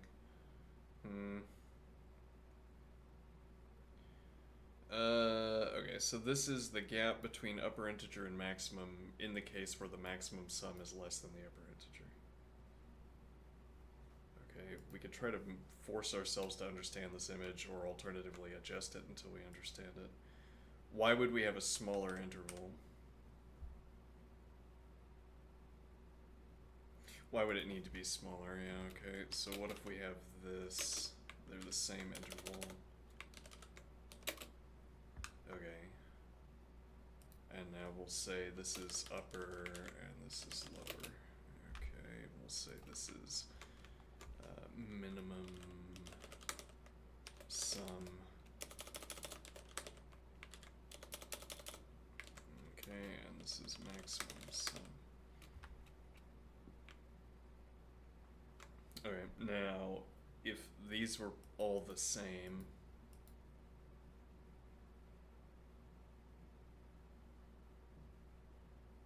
then we could simply take upper minus lower. Alright. Now alternatively, we have that, sure, the upper bound is greater than the maximum sum. I guess for this case we'll delete these. Alright, so the upper bound is greater than the maximum sum. What does this tell me?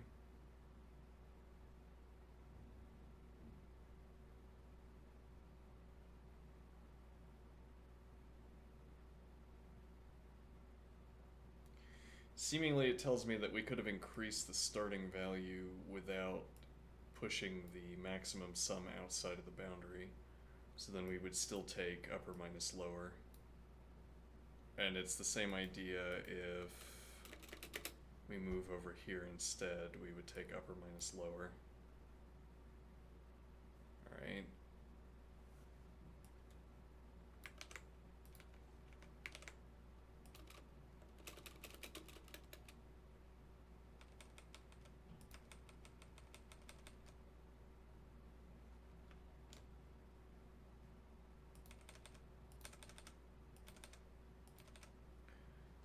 So this is upper minus lower.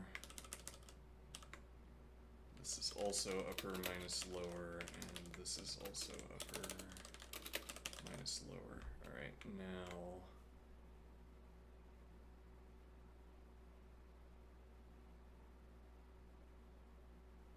another case we could take is that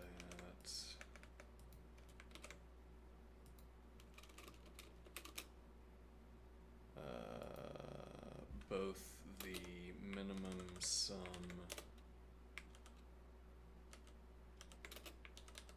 and the upper are outside of range, then that would also be upper minus lower. Okay.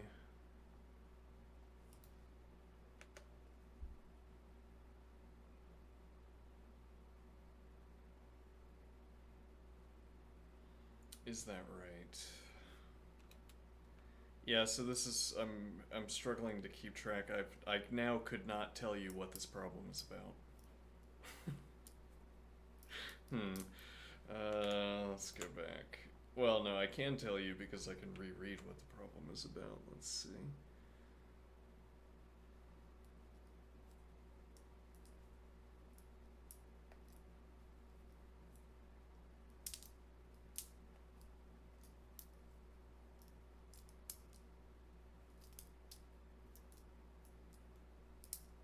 Yeah, well, so yeah, I mean we get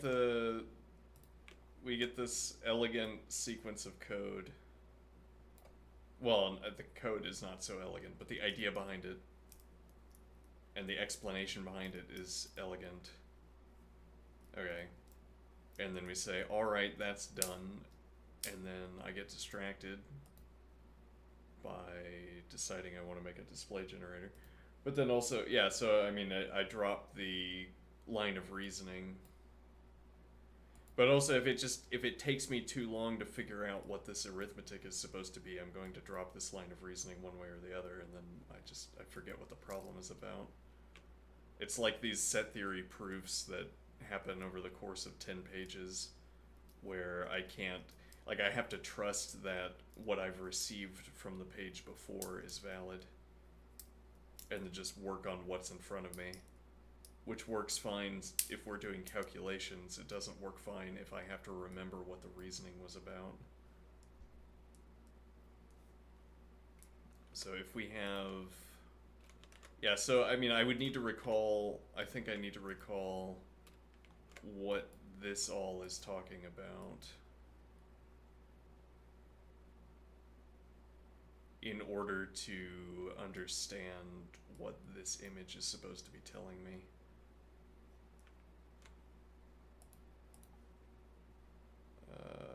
For now, I'm going to take a break, and then we'll exercise. We're way off schedule on that front, but whatever. Alright, be right back.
Okay.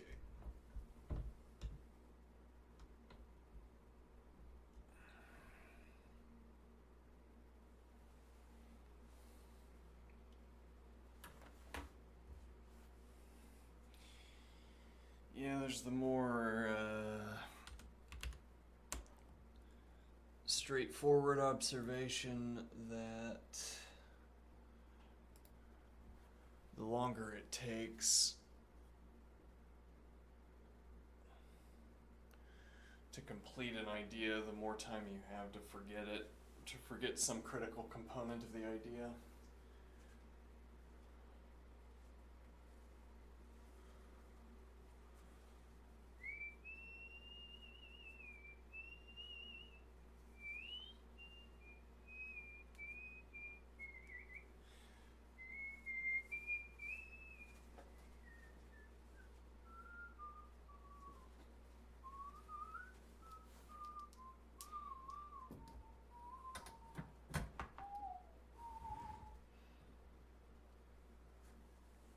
Alright, well this is now going to be 11:25 when we finish this exercise segment.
Just give it a shot.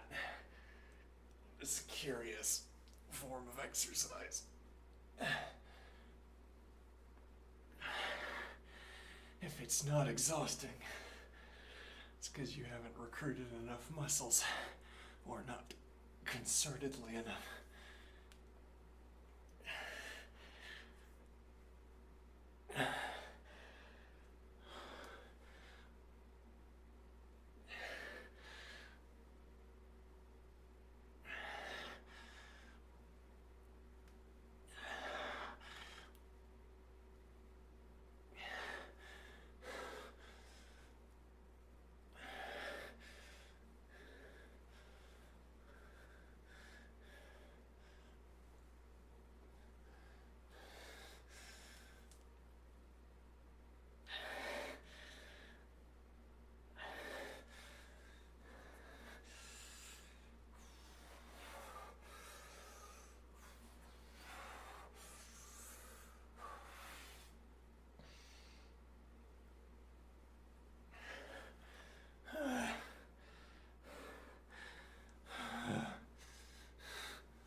abdominal muscles to take strain off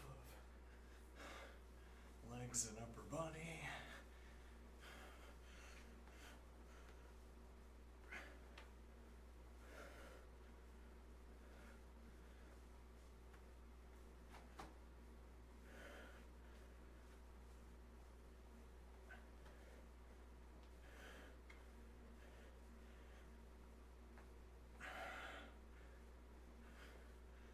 Actually, I wonder if I just do this.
Alrighty.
Okay, I think this is all correct.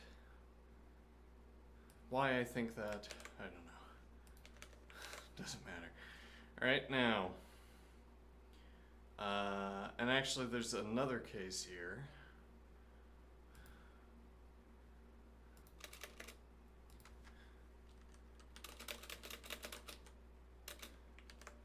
Where this is upper minus lower.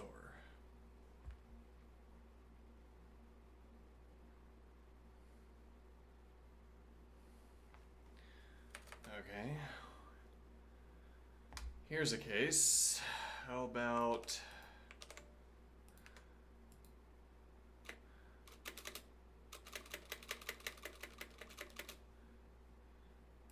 alright, this will be 0.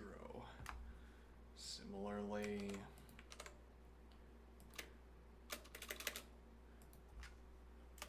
zero. Yeah, I mean, part of this, I think, is that, you have to know, you have to be willing to take steps back.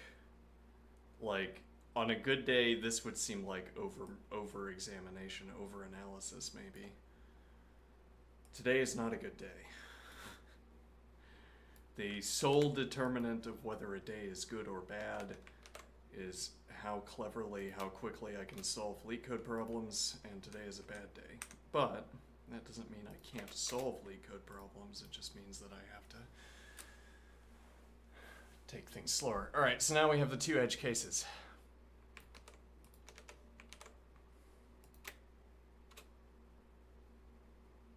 Okay. These are the two edge cases, and it's not clear what we're supposed to do with them yet.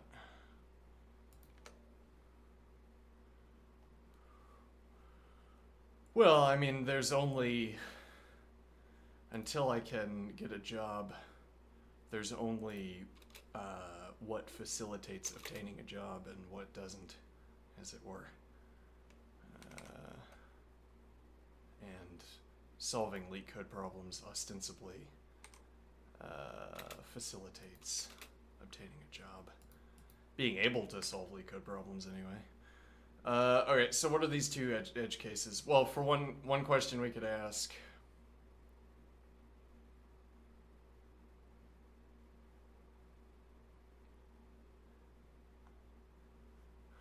let me see here.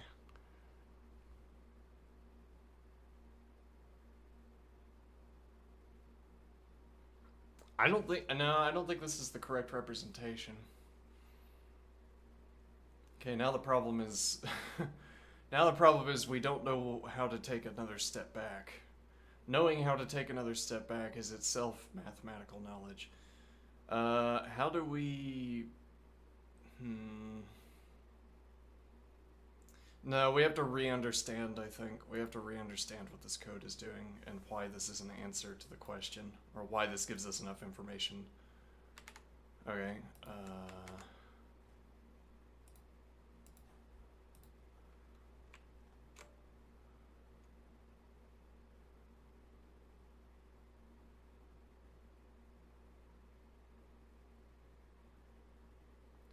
Okay, so the critical hint for that was...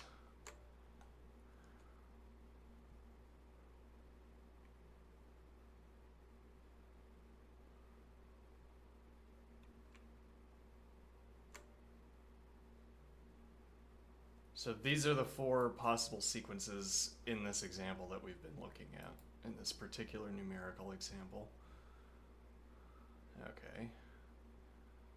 Why are these the cases? Let's see.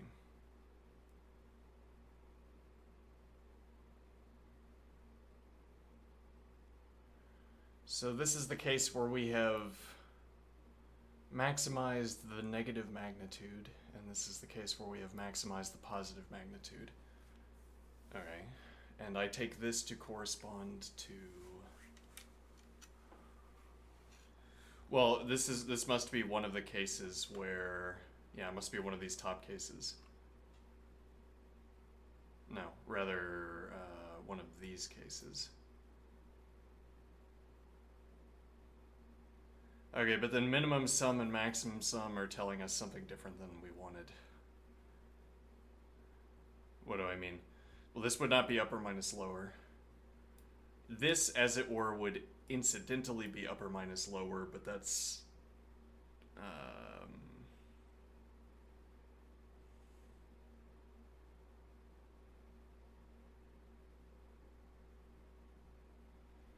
And actually, I think this would be 0. But okay, let's think about this one first. So this isn't upper minus lower. This is the number of times, the number of positions we can shift. So if we take each of these tick marks numerically, which we haven't done up to this point, but this would be equal to 3 or 2, depending on how we treat this one. It'd be 3. Well, and the point would be that we can realign like this, and like this, while keeping everything inside of bounds. Now, if that is the correct description, what we'd want to take from that is that we can't realign this at all. So this would be 1. because it's the current position. But then how do we relate that to here? We can't use this maximum. Both maximum and minimum sum are outside of bounds, and then we can't readjust. So this would be 0. This would be 1. Though then we don't need to differentiate this case because it falls out of however we solve the more general case. Okay, this is however many times we can adjust. Okay. This is grouped together with that. Okay.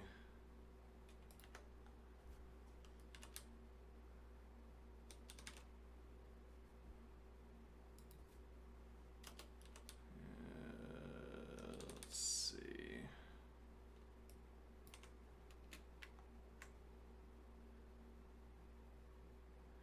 And now the difference here is that we can adjust down and we can adjust up. But then this is just a different case of this.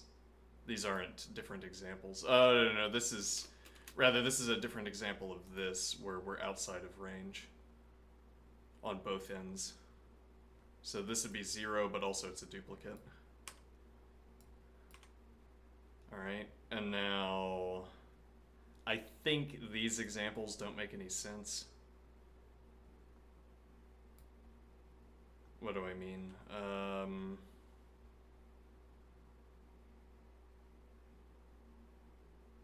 Well, no, so this is still a possible outcome for, these are still possible outcomes for the relative values of lower and minimum and then upper and maximum.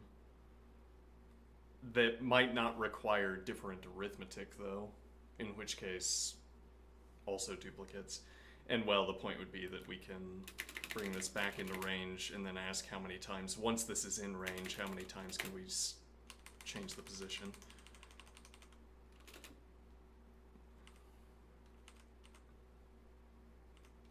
Okay, so this isn't 0, this isn't 0.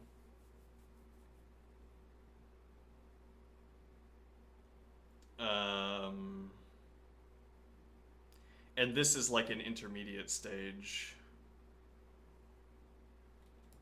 Okay, but these two are like an intermediate stage, but I'm going to keep them as examples because, well, these side cases are showing us maybe the range of the if questions that are plausible to ask. By which I mean that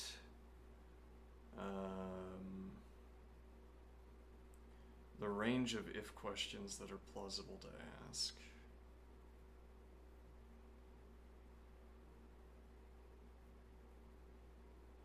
Well, am I going to ask about the relative values of lower and minimum? Or okay, let's get to the point where we're asking these if questions, and then we'll find out.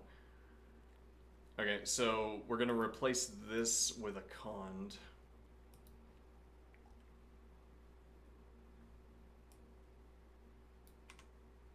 Okay.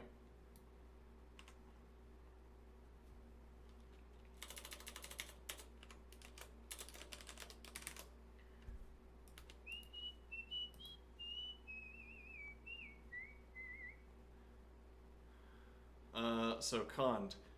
Let's ask less than minimum sum lower.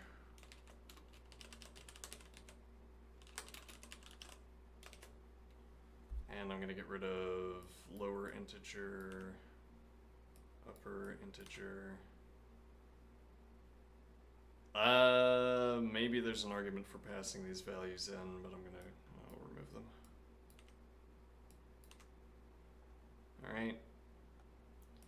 Less than minimum sum lower if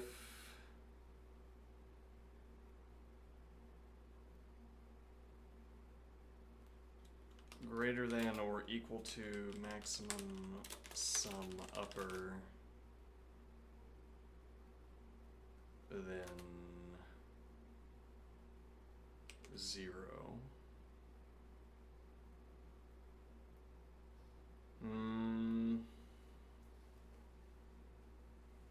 But But now we have the alternative case where lesser, and then we have to nest a sub-if, because we'd be asking if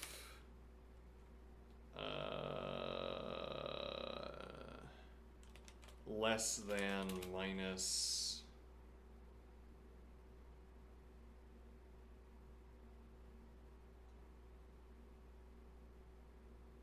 let me see, less than minus, so we know that maximum sum is less than upper minus upper maximum sum minus minimum sum lower.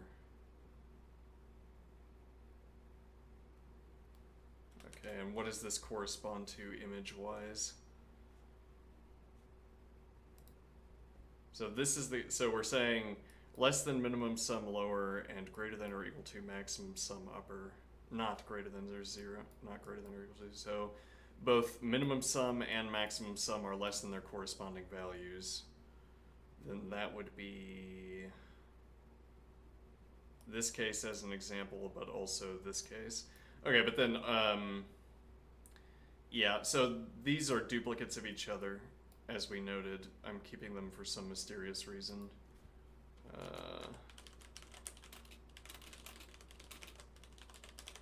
Okay.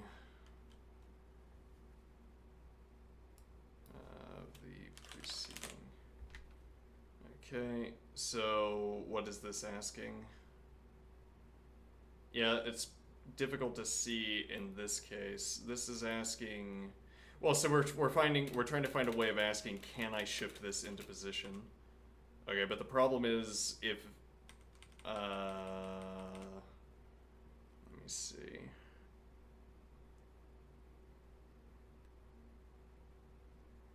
Okay, so could we begin by asking instead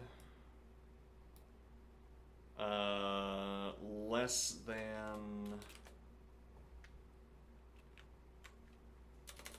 than or equal to minus maximum sum minimum sum minus upper lower.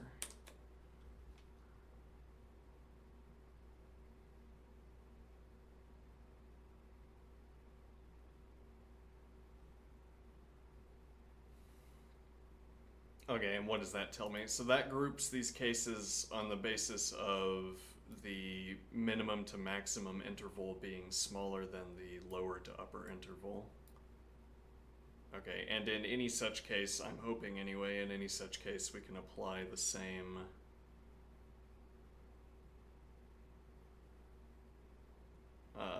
yeah, it'd be add 1 and then the differences.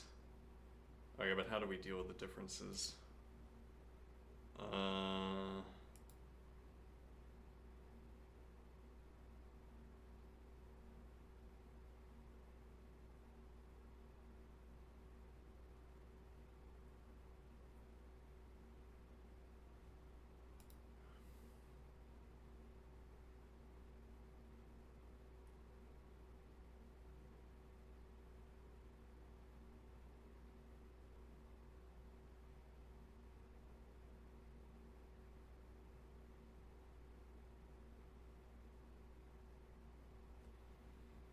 Alright, so if we have minimum sum is less than lower and maximum sum is also less than upper, which would have to be the case here in this category. If we take lower minus minimum, that gives me the gap between lower and minimum. Okay, now I add that gap to maximum sum and I subtract it from upper. So upper minus upper, add 1 maybe, minus upper plus maximum sum minus lower minimum sum.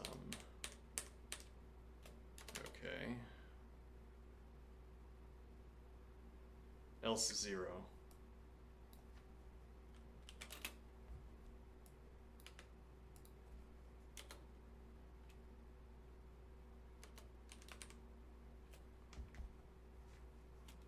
Okay.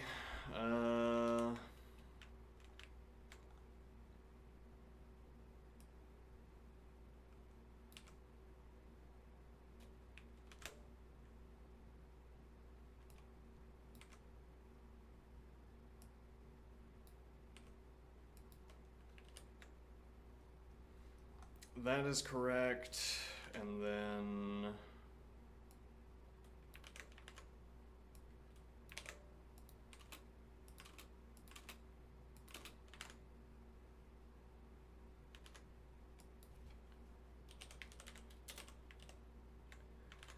that is also correct. Okay.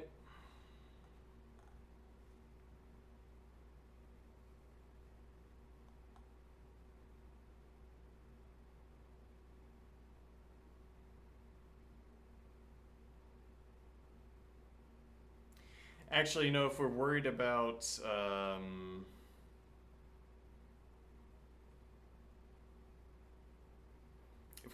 this clogging up the procedure, which I am a little bit worried about, we could offload this onto the off-ramp function by passing minimum sum, maximum sum, and accumulator, and then we can do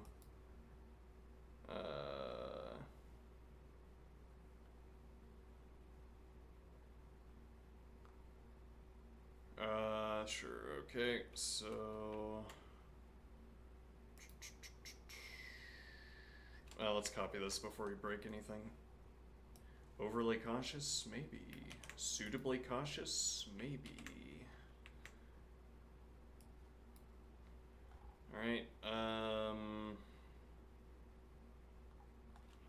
so we're gonna pass minimum sum, maximum sum, and accumulator sum. Okay, and now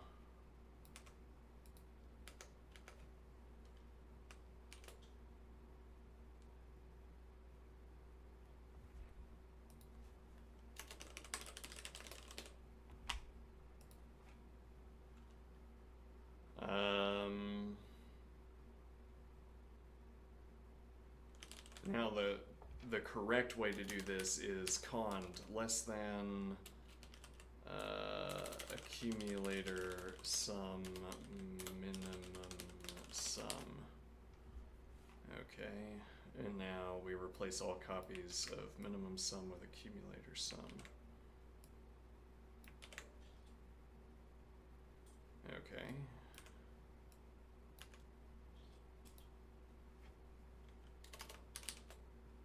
Greater than accumulator sum maximum sum. Then we replace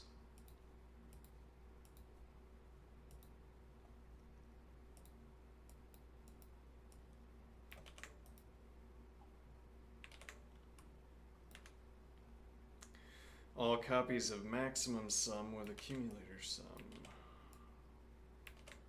Alright. And then else. Nope. Else.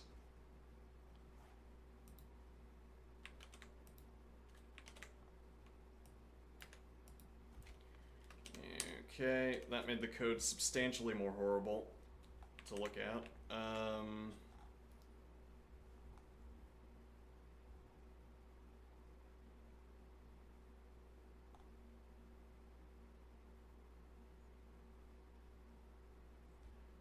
Yeah, I have my doubts. Alright, let's send this copy after I remove these horrible displays. Okay.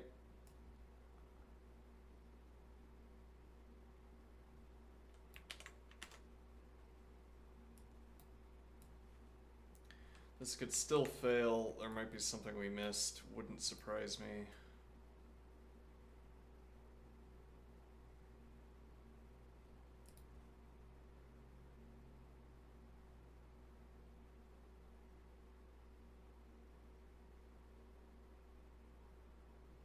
It still produces 100.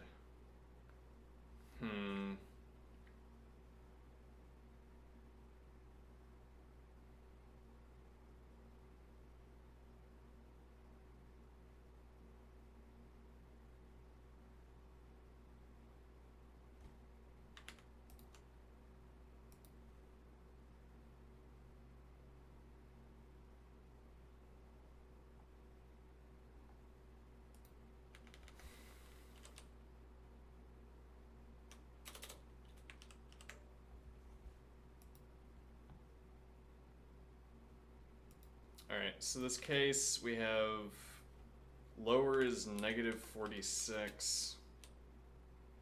And then somewhere around here we have 0, and then somewhere up here we have 53. Okay.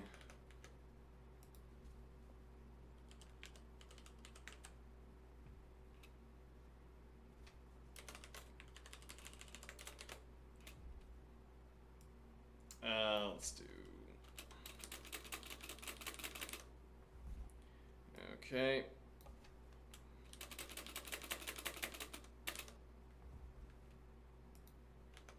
Now what is the idea? So we have differences of 40. -40. Okay.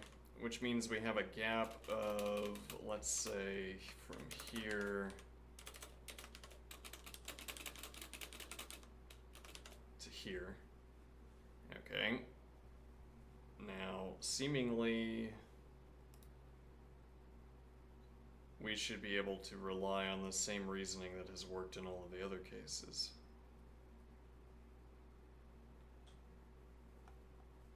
Alright, but what arithmetic is going to do this? So the question is...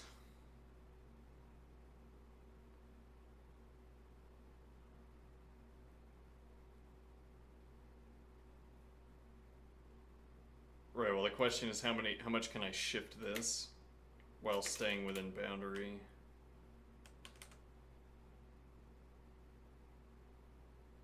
Okay.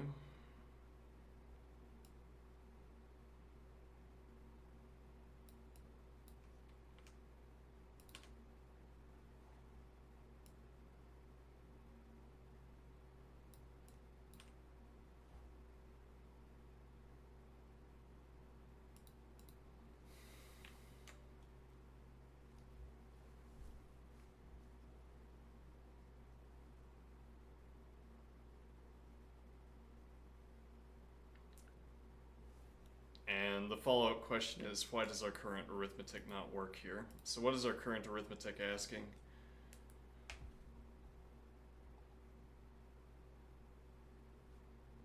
If less than maximum sum, minimum sum. Oh, hold on, can I get, yeah. So let's get this case back in. -40, -46.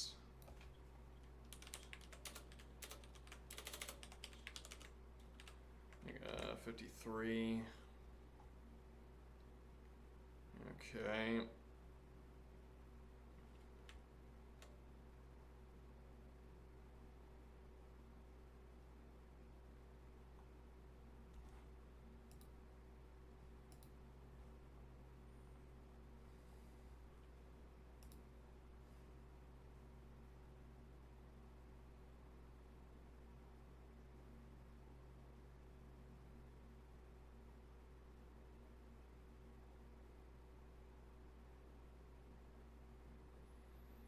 Okay, so if I take the maximum sum and the minimum sum,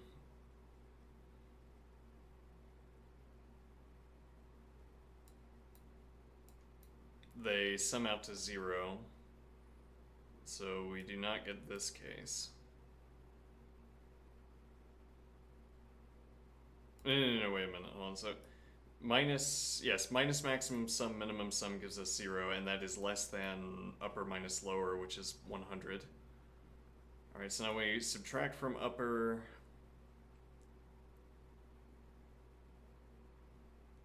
which is 53. The sum of the maximum sum, which is negative 40.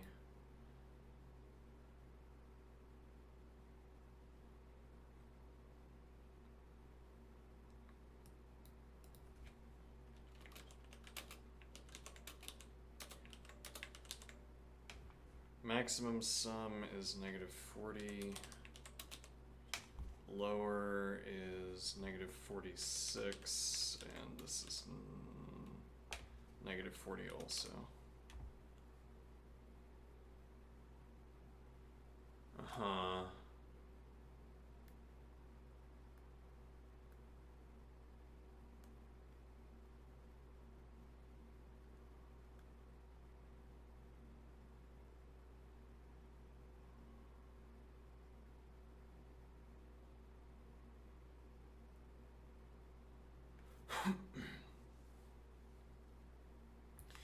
Yeah, I'm not sure we're gonna get this before lunch. I will make this point here that this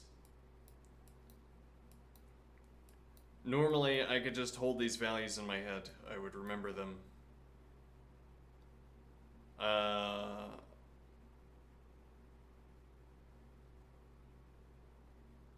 Recognizing that I was going to have to shift back and forth and deal with this toolbar coming into view over and over again when I don't want it to, which angers me. Realizing that I was going to have to check this over and over again, I simply copied the values over. I don't want to admit that I'm having a slow day and that I can't remember, I can't hold these values in my head. But why don't I want to admit that? Kind of foolish not to admit it if it's true.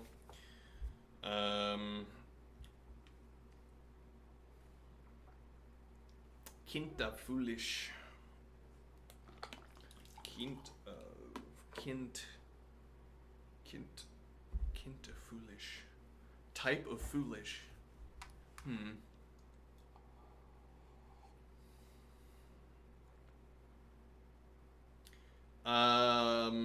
So this does indeed produce 100, which is not what we want.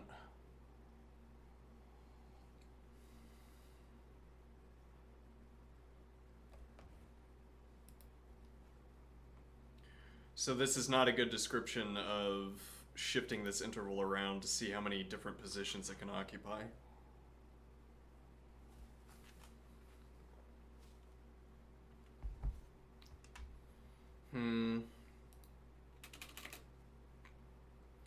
Well, so if we take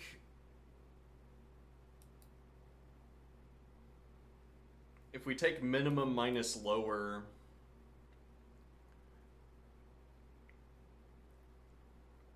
that tells us how many positions we can shift to the left. Okay, and if we take upper minus maximum,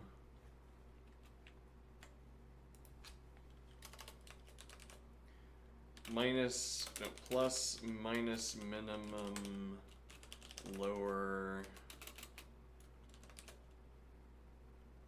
minus upper maximum.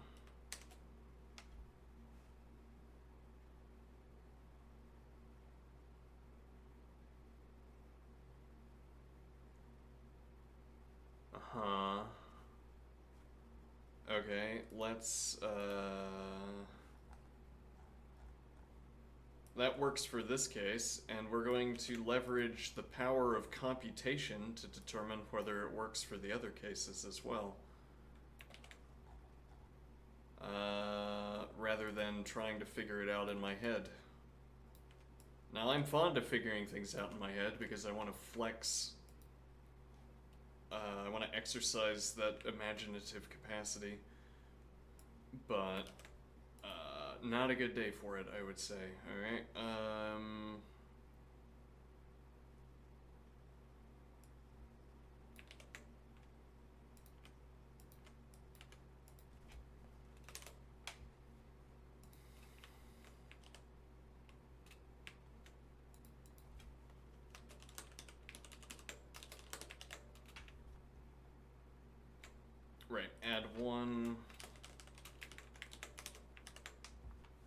Conveniently, yeah. And now if I do,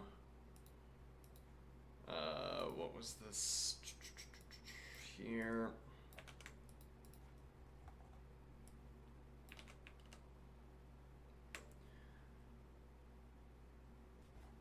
How is that still getting 100? I say minimum sum minus lower. Minimum sum is negative 40. Right, but it's because the upper is also negative 40.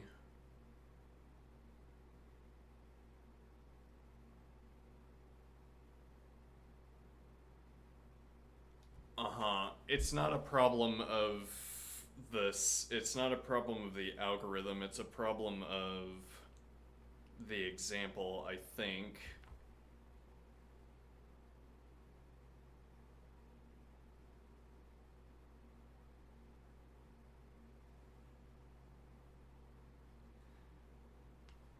The idea is that if the maximum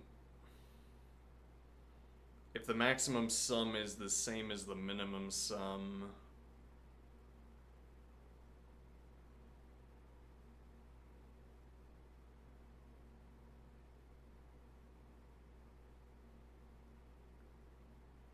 something strange happens.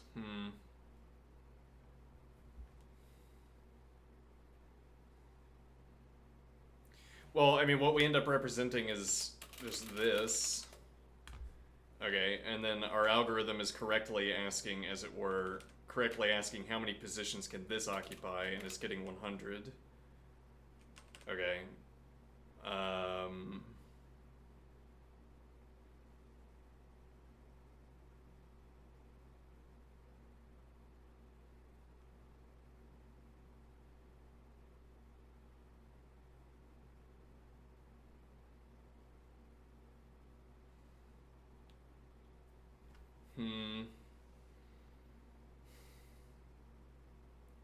When the two values are different, now I'm dropping details again. I don't know why the two values being different extends this interval.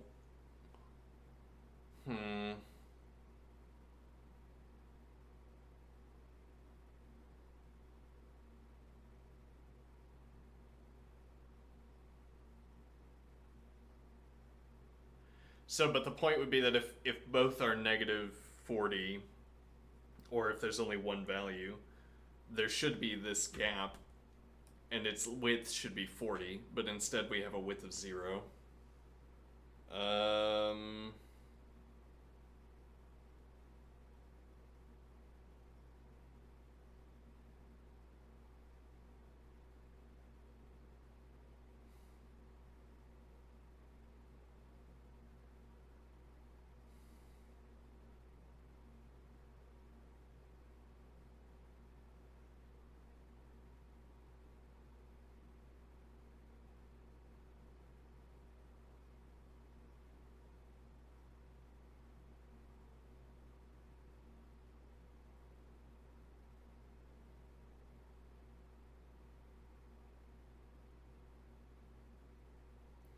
Would this actually be solved by...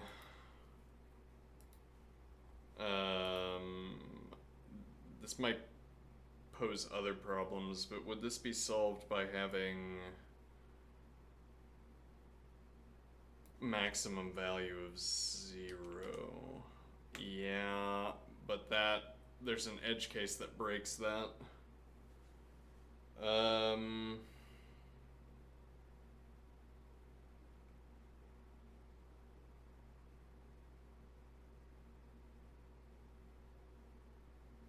Yeah, it's the same problem where if all of the values are negative, this would be inaccurate and there would never be an update case.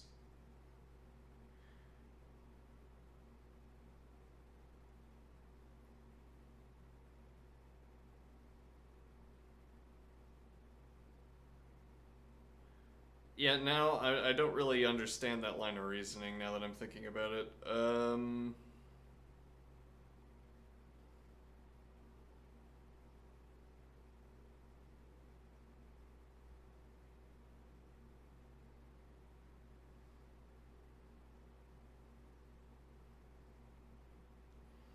Like, if I start both of these at 0 instead, I think that's going to work, but it's going to work in this case.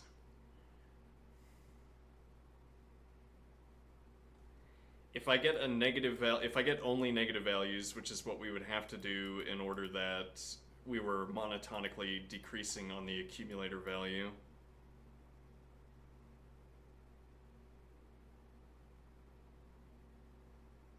Then the accumulator sum would never be less than minimum sum. No, rather, the accumulator sum in each step would be less than the minimum sum. Okay, and then we would never update the maximum sum, but that means that the maximum sum stays at 0, which is where it's supposed to be.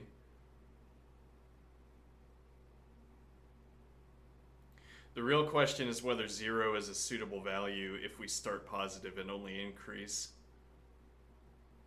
But now I don't know what that would mean. At minimum, we can submit this, though. Yeah, okay. We'll see if we get the lunch see if we get the pre-lunch time success or not. Yeah, though if this admits an edge case, I don't want to submit code that admits edge cases.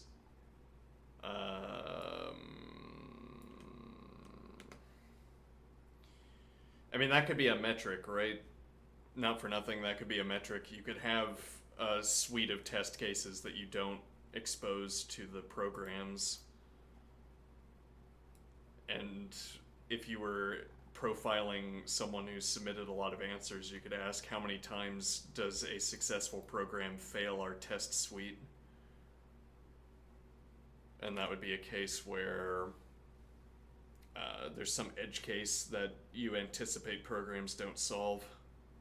You put that into the testing suite, but you don't put it into the forward-facing test collection. Does this fail?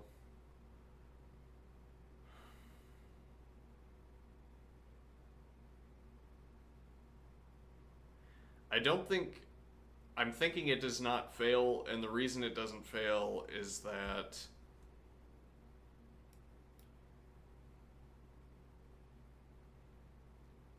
precisely if we have a monotonically increasing case,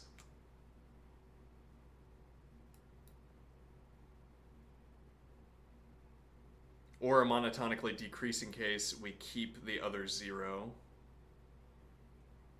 And then that gives us this interval width. As opposed to keeping the interval width at 0, or as opposed to...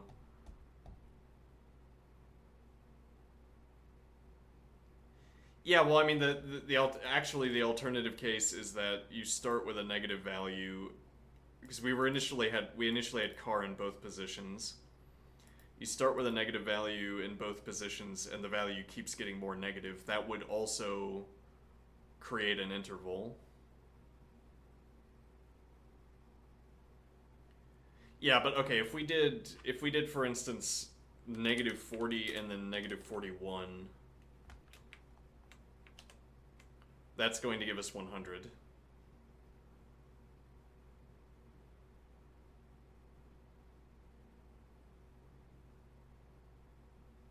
Okay, but is that correct? Is that what we would want? No, that's not what we would want, because the interval is, I think that's not what we would want, because the interval we're concerned with is this initial interval.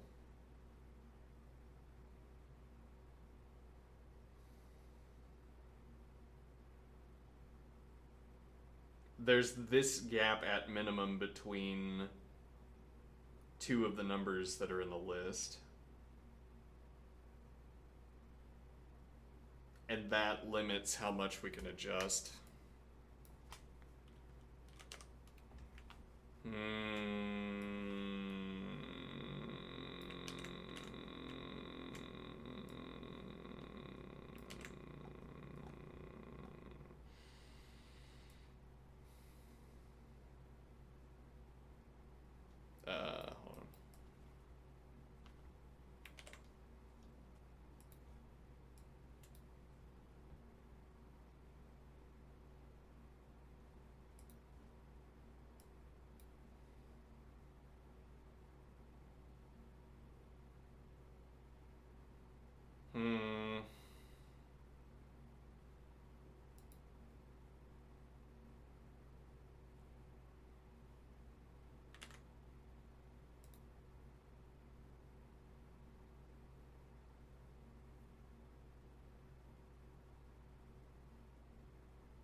reordering these cons is probably an efficiency save. Well, no, actually,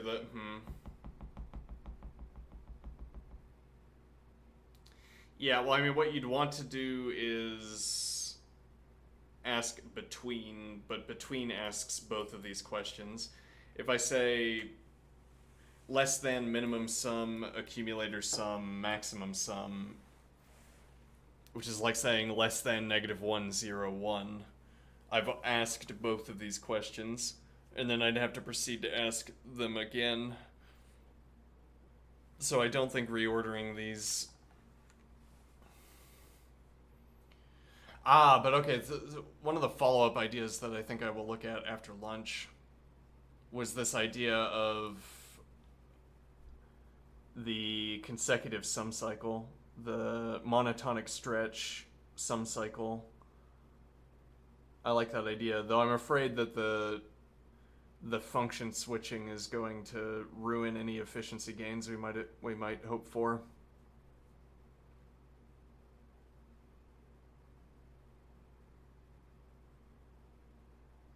But the point of the monotonic stretch cycle,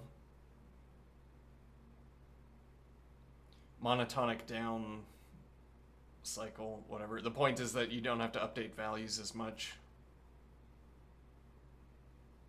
You don't have to perform as many checks. You can ask negative. Yeah, I think we'll do that after lunch. See what it looks like. Alright, I'm not going to do another exercise segment because then I'm not going to have time for my nap. Maybe I'll do one when I get back. Okay. Anybody in chat? Nope. Alright, see you soon.